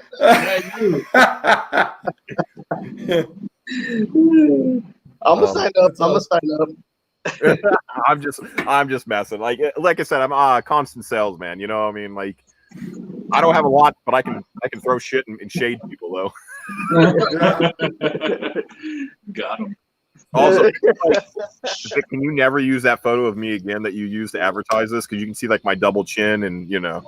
I'm sorry. You know, I was like, man, there's no pictures of this guy that I can find, and I went through your. I grabbed Ron's from one of his Instagram posts, I think. Yeah. And then I was like, oh, wait a minute. Ron's had him on the show. I can just grab a screenshot. So that was a quick screenshot. I'm sorry, man. No, it's all like I said the other day, I'm just not that guy. I'm not out there. Like none of my cigar photos have pictures of me in it. Like right. I have ugly fingers. You know, I got a fat hand. I'll let the cigar do all the work for me. Yeah. I was going to ask you, your last name's Garcia, right? Yes, sir. So, where'd you get the last name? Are you Hispanic or? No. So my dad's family is from Southern California. And so my great grandparents were happily married. They had children. He passed away. And my, great grandmother, she remarried somebody of Hispanic descent. They did not have any children, but he adopted all the names or all the kids and her, and so the name stuck. So I went from Hallstrom to Garcia. Okay. Yeah. So, like I said, Hallstrom is much more appropriate. The Norwegian, German, Dutch aspect of it. But then, right. Garcia is fun because I get a lot of looks. Like, then I mess with people. So like my dad has a photo with Jerry Garcia, and so I was like, yeah, I got it from Jerry Garcia. Or when I lived in Philly for a minute, like I was an asshole and I pretended to be related to Jeff Garcia, the quarterback, when he was I would mess with people because like I got really tired of like racially pointed suggestions. Some dude told me I needed to change my name recently. Really? Wow. I was like, I'm not changing my family name, man. It's like going on 4 generations now. Wow. Yeah. Like I didn't choose this. Like and like part of me is like I also don't take advantage of it either. Like I don't like I don't apply for jobs just to get an interview because they think they're getting, you know, somebody of minority, you know, descent. Like I don't do that. Like I don't do a lot of other things. Like it's just the name I was born with. I don't think of it another way. But somebody told me that recently, and I was like, thanks. Yeah, that's that goes that chalk that up to one of those things that you just sometimes people you have to scratch your head. Why would you say that? It is what it is all I'm going to say. Yeah. Do you get anybody asking you to speak Spanish?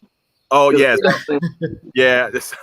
I made a point to not take Spanish in high school because I was like pig-headed, right? I was stupid. Then you realize like how much of the percentage of the world speaks Spanish. Like shit. Yeah. I'm working on it slowly. I can speak. I kind of speak okay Dutch. You know, I can say, you know, I need orange juice, which is about the extent of it. Yeah. So yeah, it comes up every once in a while. I've been working on it. You know, I use Duolingo and all that fun stuff to try to get proficient, but I'm a little bit behind the curve on that. How's that in Bombay? Oh man, it's phenomenal. So, do you guys smoke a lot of M Bombays? I've never had one. What? I've never had one. I've seen them. I've always admired the bands and stuff, but I've never had one. So we're Sanj, the owner, is really good friends with the owner of our shop. So we have a good amount of them. We have some of the harder to find stuff, but like it's just not available. Okay. It's all Costa Rican tobacco with there's a little mixture in it. They're phenomenal, man. So they make a line called M-Cuba, so it's M-Q-B-A. Okay. I don't know what the acronym stands for, but it's called M-Cuba. I would put that pound for pound against any Davidoff on the market right now. Really? Yeah, and so they're all Connecticut's, but the flavor profile is phenomenal. They're mild cigars; they're not going to knock you off, but the flavors are just complex, man. And they start out a little slow. Yeah. Yeah. Sorry, that cracked me up. Yeah, they start out a little slow, and they're a little cheaper. Then they make a budget line called, well, it's not budget; it's like under $7 or $8, called M Esteli. Okay. That if you haven't explored it, I would give it a try. They're just a very good affordable cigar, and they just, I don't know, they don't do a lot in marketing. Like their Instagram is not really existent, but they make really great cigars. Huh. Interesting. Well, I'll have to order some and check them out because I see them a lot. I see a lot of people digging them, but I've just never had one. Well, all right. So we were going to have the M-Cuba in the box next month. However, there is a supply issue with that, so we will not have the M-Cuba in the box. Okay. So I sent them to Ron because he never had them either. And I was like, Ron, I really want you to explore these. So I sent them a couple different sizes and some of the other ones too out of their line. And Ron's not a big Davidoff guy. He was like, this is really good. And so I just think more people need to smoke them, and they'd be a bigger brand than they are. Yeah, but they're good stuff. Ron, you're in the chat still. What have you had the Yamasa? And if so, what do you think? The freaking Yamasa. I wish it wasn't so expensive because that cigar I love. I absolutely love that stick. What are you guys laughing at? They've been laughing the whole night. I've been laughing because one of my favorite cigars is Long Live the King. Oh yeah. And what's your thing? I've pretty much smoked it. Yeah, and you can't go out on me, and I'm starting to cry. Well, Ron says he digs the Yamasa. That's cool. All right. Yeah, well, I won't judge for that. Yeah, you're not a fan of that one? No, not really. I'm not the biggest Davidoff guy. I'm not so much either. Really, there's only two Davidoffs I like. I like the late hour, but if I'm going to enjoy the late hour, I might as well get two of the Midnight Express because it's got a lot of the same flavors but more flavor, and it's half the price. It's a fantastic cigar. And then I like the Yamasa quite a bit. Yeah, so I was going to say I like the late hour a lot. I think you nailed that one. That's like one of the only Davidoffs that I keep in stock. I have all the years. I hunt them down. Like I said, I like the hunt of cigars more than actually smoking them, but they're not really worth it. But they're good investment. Like that's the other thing. So I say this often because I want people to do it. I have a lot of cigars. I have a lot. I also have every single one inventoried on a spreadsheet of how much they should be sold for if I ever die. And my wife knows where that spreadsheet is, and she knows who to call. So it's like a little mini insurance policy. Right. So wow. I always joke about that, but part of me like, you need to do this. Other people need to do this so your significant others don't get screwed. And you're like, what do I do with this? In my case, a couple $100,000 worth of cigars. Jeez, that's so. How did? Wow, that's actually okay. Because I'm thinking. I've been looking at my cigar collection, and I've been thinking of that. Okay, how am I going to chronicle all this stuff and categorize it and everything? So how long did that take you? Or a long time. And you didn't start. You started buying cigars and stuff, and then at some point you said, "I need to put this stuff on a spreadsheet or something." And then you had some catch up to do, right? Yeah, I'd say it probably took me a good week. It was like I didn't do anything else outside of work then. Oh, okay, gotcha. I ignored my wife and I just like sat on the floor. I opened every single container. I opened every humidor. I was like, oh shit, I forgot I bought this, and I scrolled it away here. And it took me a while. And then, so I don't know if you guys have this problem. Like I have the problem of actually remembering what some cigars are, because like the bands will change if they're old enough, and like right. So there were some like unbanded. And I was like, shit, I don't even remember what this was, but it's in the bag with this, so I think it's this.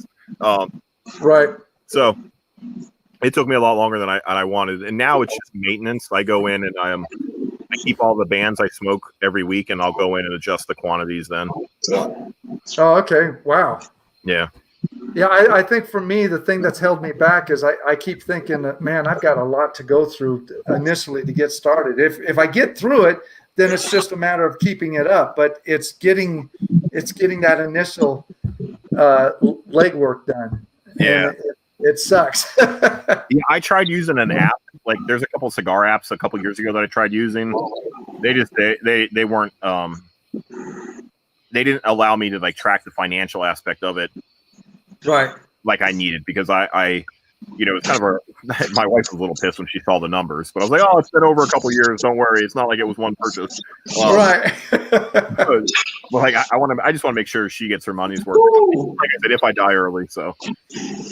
Hey, Leon said, thanks. Just subscribe. What's he talking about there? Smoking lead. Oh, thank you. Yeah. He was trying to know what your channel was. Awesome. Thanks, brother. Nice. Very cool. I'm getting. Well, yeah, dude, you're smoking. That's too far, man. You're not supposed to. You're not supposed to smoke the backside of the ash. It's pretty Holy much. crap, man. That's like beyond the nub. Yeah. There's nothing left of it. I'm a sucker for Caldwell, man. Man, me too. That's why, like, when you asked what we carried, like, I've always been a Caldwell guy. That Mad Mofo is a top 3 cigar for me. It's very good. Yeah, it's just like a balance of the cream, the sweet, and the peppers in there that I just don't think many other people have been able to emulate. And so my owner, like the shop owner, he's like, I don't get you. I was like, it's all right. Just buy this stuff. That's all we need to do with Caldwell. Like, I'm not a big fan of the new Lost and Found stuff. I get the mission behind some of it, but it kind of goes against like what I talked about, like being able to get the cigars again. Like once those Lost and Founds come and go, like you'll never be able to get them again. And the only thing I like, obviously, is it's helping somebody. Like the no free lunches, obviously, and now he just announced that new one for I think it's first responders for New York City. I think it was. Which one? The newest one he announced. Oh, yes. The first responders, yeah. Yeah. And so, like, I love that stuff. So I will buy a box just to make sure I can say I did my part. And because that matters. Yeah. But, like, they're good cigars, is what I will say. They're good cigars. They're nothing like some of his regular production line, though. I've not had the Mad Mofo. I've got to find that one and try it. Oh, man, you're going to love it. Very good. Very good. Nice. Yeah, because it started out as like a limited release, and I think it's grown in its availability, though. Yeah. Okay, Yeah, that's I got cool. one in my humidor. I need to think about doing a review on it. I've already smoked mine, so I can't do it with you. I mean, I'll grab another one, but Yeah, there's few cigars I'll go heavy on. Like I've got boxes of those. Like I said, I just bought 10 of them because I like them. There's very few that I'll go in heavy on, but that's one of them. Like I said, it's a top 3 cigar for me. Okay, does BLL carry Crown Head stuff? Yes. So we are. Yes, we have 60 boxes of the Mil Diaz coming in. All right, because you know I'm a Crown Heads guy. I know. So's Ron. So yeah, we until Ron came on board, we were still sitting on a couple Mason Dixon Southern editions or Southerns. Get out of here. No, everybody has the Northerns. We had the Southerns. We had Yellow Roses. We had Tennessee Waltz, and little by little, with Ron's involvement, people have been coming to us for that stuff. And we had Los Calaveras from 15 and 14 until this year, and I pulled them all out. Yeah, you're killing me, man. I'm sorry. Yeah, we're Miguel. Miguel is it Schofield? I always forget his name. Miguel. Miguel. I know what you're talking about. He comes out to the shop a couple times. It's not probably going to happen this calendar year, but he's been out multiple times, and it's just a good time. Yeah, we love Crown Heads in our place, man. Like, and Huger's just a good dude. You talk about somebody that I don't think gets enough attention, right? And I mean, I think Vic, you've smoked the Mil Diaz. I don't know about Caesar and Rob, but I've smoked a couple of them now. I haven't done it yet. I haven't gotten over. I think that is going to be a top 3 cigar of the year, personally.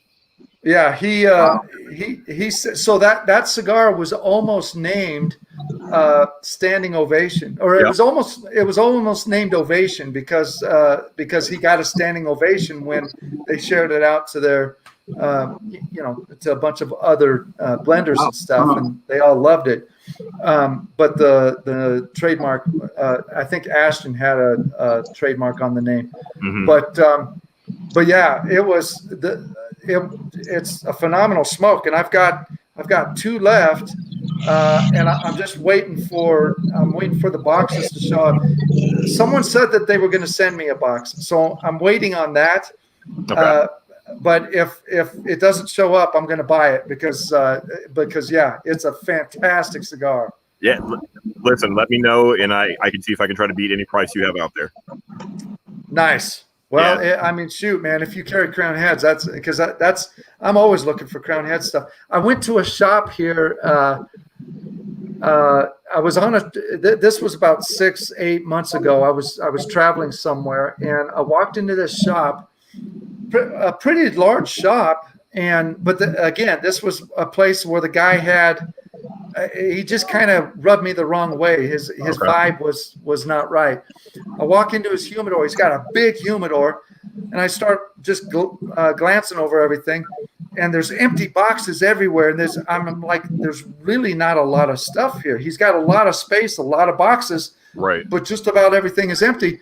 And then he's got this whole big display of Crown Head stuff just lining the whole wall. I'm like, okay, that's it. That's what I need. Every single box was empty. He did not have a single Crown Head cigar. And I was like, what are you talking about, man? What is going on in this place? Oh, that's tough. That breaks my heart. And I don't know what was going on with the guy. And I asked him, I said, your humidor is kind of empty. Is it, are you going through something going on? The answer he gave me didn't convince me that something was going on. It felt like he just hadn't gotten around to ordering stuff. I mean, he'll order stuff here and there or whatever, but it was just really weird. And he said that his shop had been there. The shop had been there for a couple decades at least. He had been the owner of it for like 18 years. So you're thinking, okay, this is an established place, but this is horrible inventory management, man. Yeah. There's nothing here.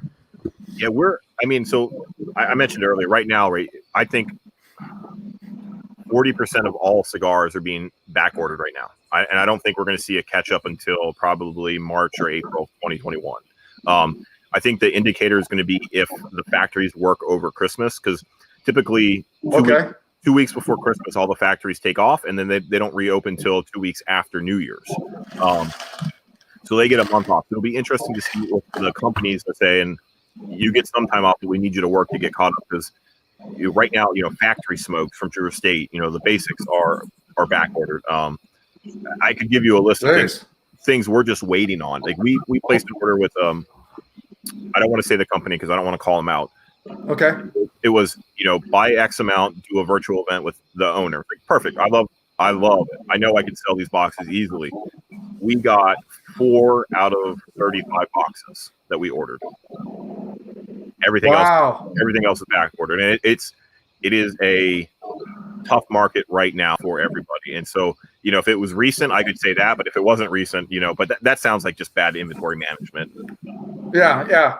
So, but you are going to have the Mil Diaz. Yes, sir. All right, I'll be reaching out to you. Yeah, that was an easy sell, man. Like our rep so our rep is also named Miguel. He's awesome. So we have Miguel, and we have John. We call him, MMJ sometimes. And yeah, so he walks in, he hands us both a cigar. This is a couple months ago. We smoke it like sight unseen. Didn't really tell us anything about it. He took the bands off before he gave it to us too. Okay. And we both, the owner and I, finished and we're like, yes. And that's what we were like, we're going to do this heavy because we think this is a cigar that we can do really, really well. So yeah, nice. That's just, to me, that's I've smoked a couple since then, and I just think it's a phenomenal cigar that's going to, like, out of respect to Huber, I'm not going to say some of his other ones didn't really go over that well, but when you're, and he admits it. He's like, I can only work with factories that I have at my disposal, and same with the tobacco. He's just so honest, and I appreciate that so much. Like, this is one that I think is going to put him back on the map of being one of the top boutique brands out there.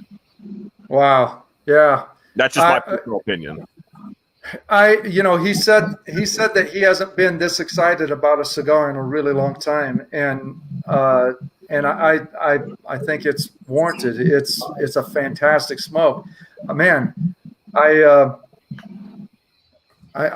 I'm thinking I was going to save the 2 that I've got, but I'm thinking I might smoke one tomorrow while I'm working around the house because you got me thinking about it again. I can tell you we got our shipping date confirmation finally because it's been pushed back a couple times. Okay. For just everybody across the market, not just us. And so I think if you smoke one this week and then one next week, you'll be okay. Ah, nice. So all right, you'll be good. I'm really excited for that one. And I saw you guys commented about the Lion. How do you butcher it? It's the La Coalición. No, it's the Smoking Leg.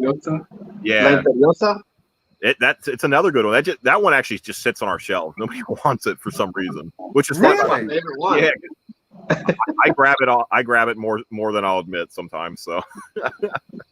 That's a great smoke, man. It's for me, there's only one cigar they make that I don't care for, and that's the Luminosa.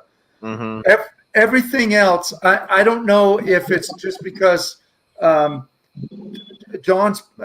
feel like John's palate and my palate are almost identical, and I smoke Crown Head stuff, and I'm like, geez, if I never had anything else, I could smoke their lineup and be happy. Yep. It's like that Juarez, right? Like, oh my gosh, what a sleeper! That thing, man, just came out of nowhere, and it's like, oh my gosh, this cigar is this price, and it's so freaking good. It's really good. Yeah, it's another one that I really like is the one they collaborated with Drew Estate, which is the La Coalición, yeah. La Coalición. Oh man, that's a good stick. Yeah, I'm not gonna lie.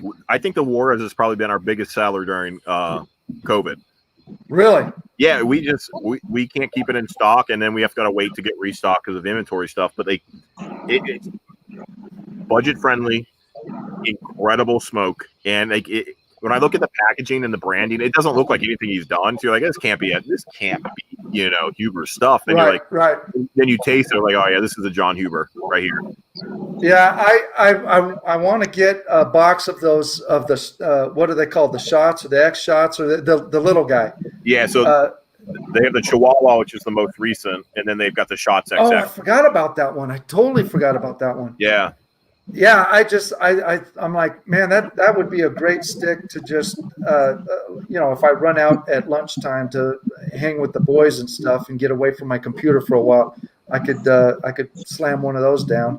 I hate to say it, it's actually my yard gar. It works, man. It does, like there's certain so Dunbarton, right? You look at Saka stuff. I think all of Steve Saka stuff smokes better inside, right? You get the aroma off the cigar, it burns better. Right. I firmly believe that. Like, he doesn't make a cigar that I would really smoke outside unless there was like zero wind, to get the full experience, I should say. Right. But that Juarez, man, I could be mowing the yard, it could be windy, and it burns great. It tastes great. The flavors are always there. The draw, everything. That cigar just hits every. Makes you want to mow nail on the neighbor's yard and everybody else's yard while you're smoking. You're not wrong. If you want to see them on my yard.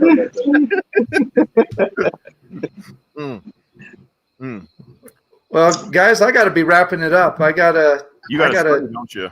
I got some stuff to do, man. But James, man, thank you so much for hanging with us tonight and taking some time with us. The club is. I was blown away by the first package. I think what you've got going on with Ron, it's going to be a hit, and we'll do our part to help promote you and stuff, because I can get behind it, man. It's a good deal. Thank you, guys. I appreciate that. And then obviously, thanks for letting me come on. I know, like, I'm nobody compared to Ron, and his beautiful, bald, shiny head. He's got that. So thank you for giving me a chance. I mean that from the bottom of my heart, and thank you guys for purchasing and joining the club. I know you guys don't have to do that. And you all three of you have. Well, no, Caesar, Rob, you're not members of any clubs, are you? No, I'm not a member. The thing is that I researched a bunch of clubs because I wanted to do something where I can review it on my channel. Yeah. But almost every club has some channel that that supports them, and I'm the type of guy that if somebody's already working with somebody, I don't like stepping on anybody's toes. I just stay away, and if I do order or I'm in the club, I'll just keep it to myself. Nobody knows. And that's it. And dude, there's plenty of room in the pool, man. Ron will share. Ron will share with you. Don't worry. Yeah. I will say the one thing. No, it's like what's his name? Kevin. I had asked Kevin. I was like, hey, dude, is there any clubs that that nobody is supporting? I want to check it out, see what they're about, and maybe I'll support them on my channel. And he's like, dude, go ahead and do mine. With what is that club? He's Corona Cigars or whatever. I was like, no. That's yours. Yeah. I'm not stepping on anybody's toes, man. That's something I don't do. And I respect Ron. I won't do that to Ron. I mean, I would, Yeah. I'll subscribe and stuff, but it'll be between us. Now, if me and him smoke a cigar from the pack, we will announce that, hey, we got it from this pack. Yeah. But as far as like doing what Ron does, that's his deal. I don't like stepping on nobody's toes. Period. I appreciate that. I mean, the one thing I didn't talk about tonight that Ron and I kind of talk about, and if you watch his videos, it's out there. We don't sponsor anybody else. Like, I know companies and clubs that like they have 10 different people. That's fine. It's what they do. Right. And I described that relationship I have with Ron, right? With like how involved he is on the back end of Black Lion, just on the online store samples and getting that feedback. Like, it matters to me that I take care of Ron at a level that is special and makes him feel really engaged. So I'm not. Somebody said, you don't want to whore yourself out. It's like I really don't. Like, I want to be able to just be that guy that's like, hey, I roll with one guy, he rolls with me, we're good, and we're trying to do something different. Yeah. But that's cool. I do appreciate your guys' time letting me talk a little bit about myself and obviously Black Lion. And I'll say this to anybody: give us a chance if you're so inclined. Check out the website. Feel free to email me. I'm on Instagram. We have official Black Lion is our Instagram handle. My personal one is smokin_OJ. Reach out. Okay. Yeah, reach out. Ask me questions. I'll do what I can to try to earn your business and then try to keep it. So very cool. Very cool. And obviously, shout out to the chat. Thank you guys, and obviously Ron. Thanks, buddy. I just appreciate what we've got cooking, and thank you. Yeah, everyone in the chat, thank you so much for joining us tonight, hanging out with us. We appreciate it. Ron, keep it up, man. You're a stud. You're doing a good job I see with your that. channel. I see it in the comments. He's making everybody waste their money. I told him because, like, obviously when Ron goes on live on anything or any videos, like I'm in the chats, right? So I told him, like, listen, man, this is your time to stand me and get behind me. Right. No, yeah, he had some bad car trouble this week, so I appreciate him taking some time. That's what I mean. Like, it's genuinely a unique relationship. We're as good of friends as we are business partners right now, and I greatly appreciate that. That's awesome. Yeah, and he seems like a really easy guy to be friends with. He's a cool cat, man. That's there's no doubt about it. So yeah, James, thank you, man. And that first package that we got, it was awesome. Thank you very much. I was very pleased with that package. It was awesome. I think I dropped enough hints about next month, but in this chat. Yeah. We've got some good stuff cooking, and like I said, even if you may be disappointed with the package, give it till wait till you get your December box. And if you're not happy with December, I'm good, and you can walk away. But I'm going to make sure you don't sure as shit can't say I didn't deliver. Okay, so real quick on that, is the December package? Is it still going to have 4 cigars? It will. Yep. So, 4 cigars, but 2 of them are wow. That's going to be awesome. Give us one good cigar that's coming in that package. Just one. No. Yeah. Don't do it, man. Don't do it. There is one photo of that cigar out there, and I'm not going to say where to look. It's out there, but it's been a couple weeks now since it's been out there. But you're not going to find it unless you go deep down the rabbit hole of social media. Really? But when Ron and I, and we've got it planned out how we're going to do it. When you see these boxes, and you see that cigar, I'm telling you. If you've been smoking for longer than 3 years, hell, even longer than 3 months, you're going to be like, holy hell, Black Lion and Ron. Really? I'm not bullshitting you. Like, there's no BS. I don't even have to sell you a story. I don't have to make up something to sell the cigar. It's going to be 5 rollers in the world. We've got the one that did it first ever. Wow. And he's doing it right now for us, and it's going to be exclusively Black Lion. And, we're having 2,500 made for the first roll. And after that, we'll see where it goes. But it's a beautiful cigar. It's got a unique flavor, profile to it. It's, Ron's obviously involved in the blending of it. He smoked it. He's right. like, it needs more of the Harajo. It needs to taste like this. And so, we've been collecting all that feedback, and we sent it back to the roller. And wow, Ron really got it like that. Yeah, well, that's cool. That's the thing. Like I say it, like Ron has goals.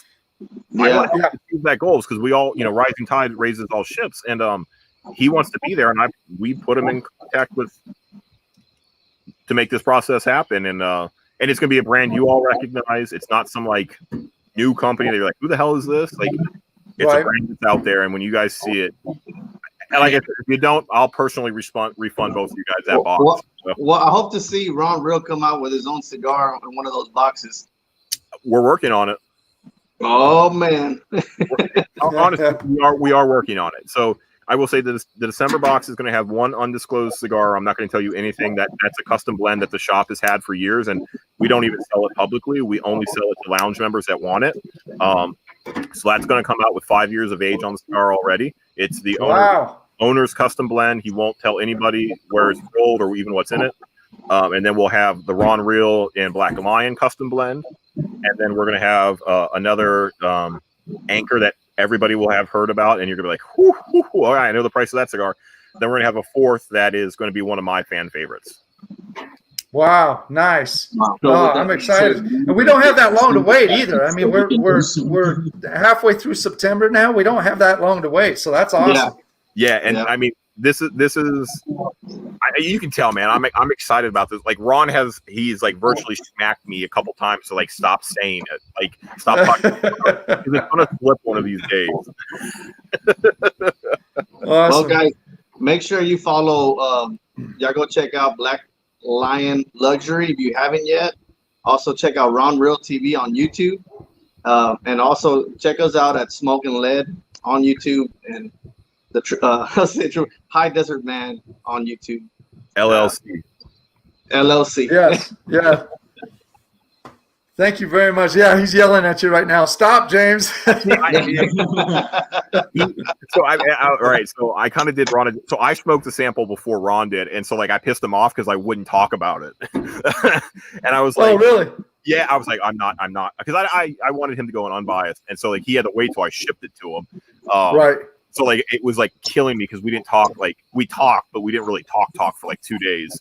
And then like Right. once we smoked that sample, it was like a 4-hour conversation. Okay, so he's had it. He's on. He knows what's going on and stuff. Man, Oh, yeah. that's awesome. I'm I mean, excited. I mean, Vic, I could send all three of you a picture, but I literally would make you sign, NDA.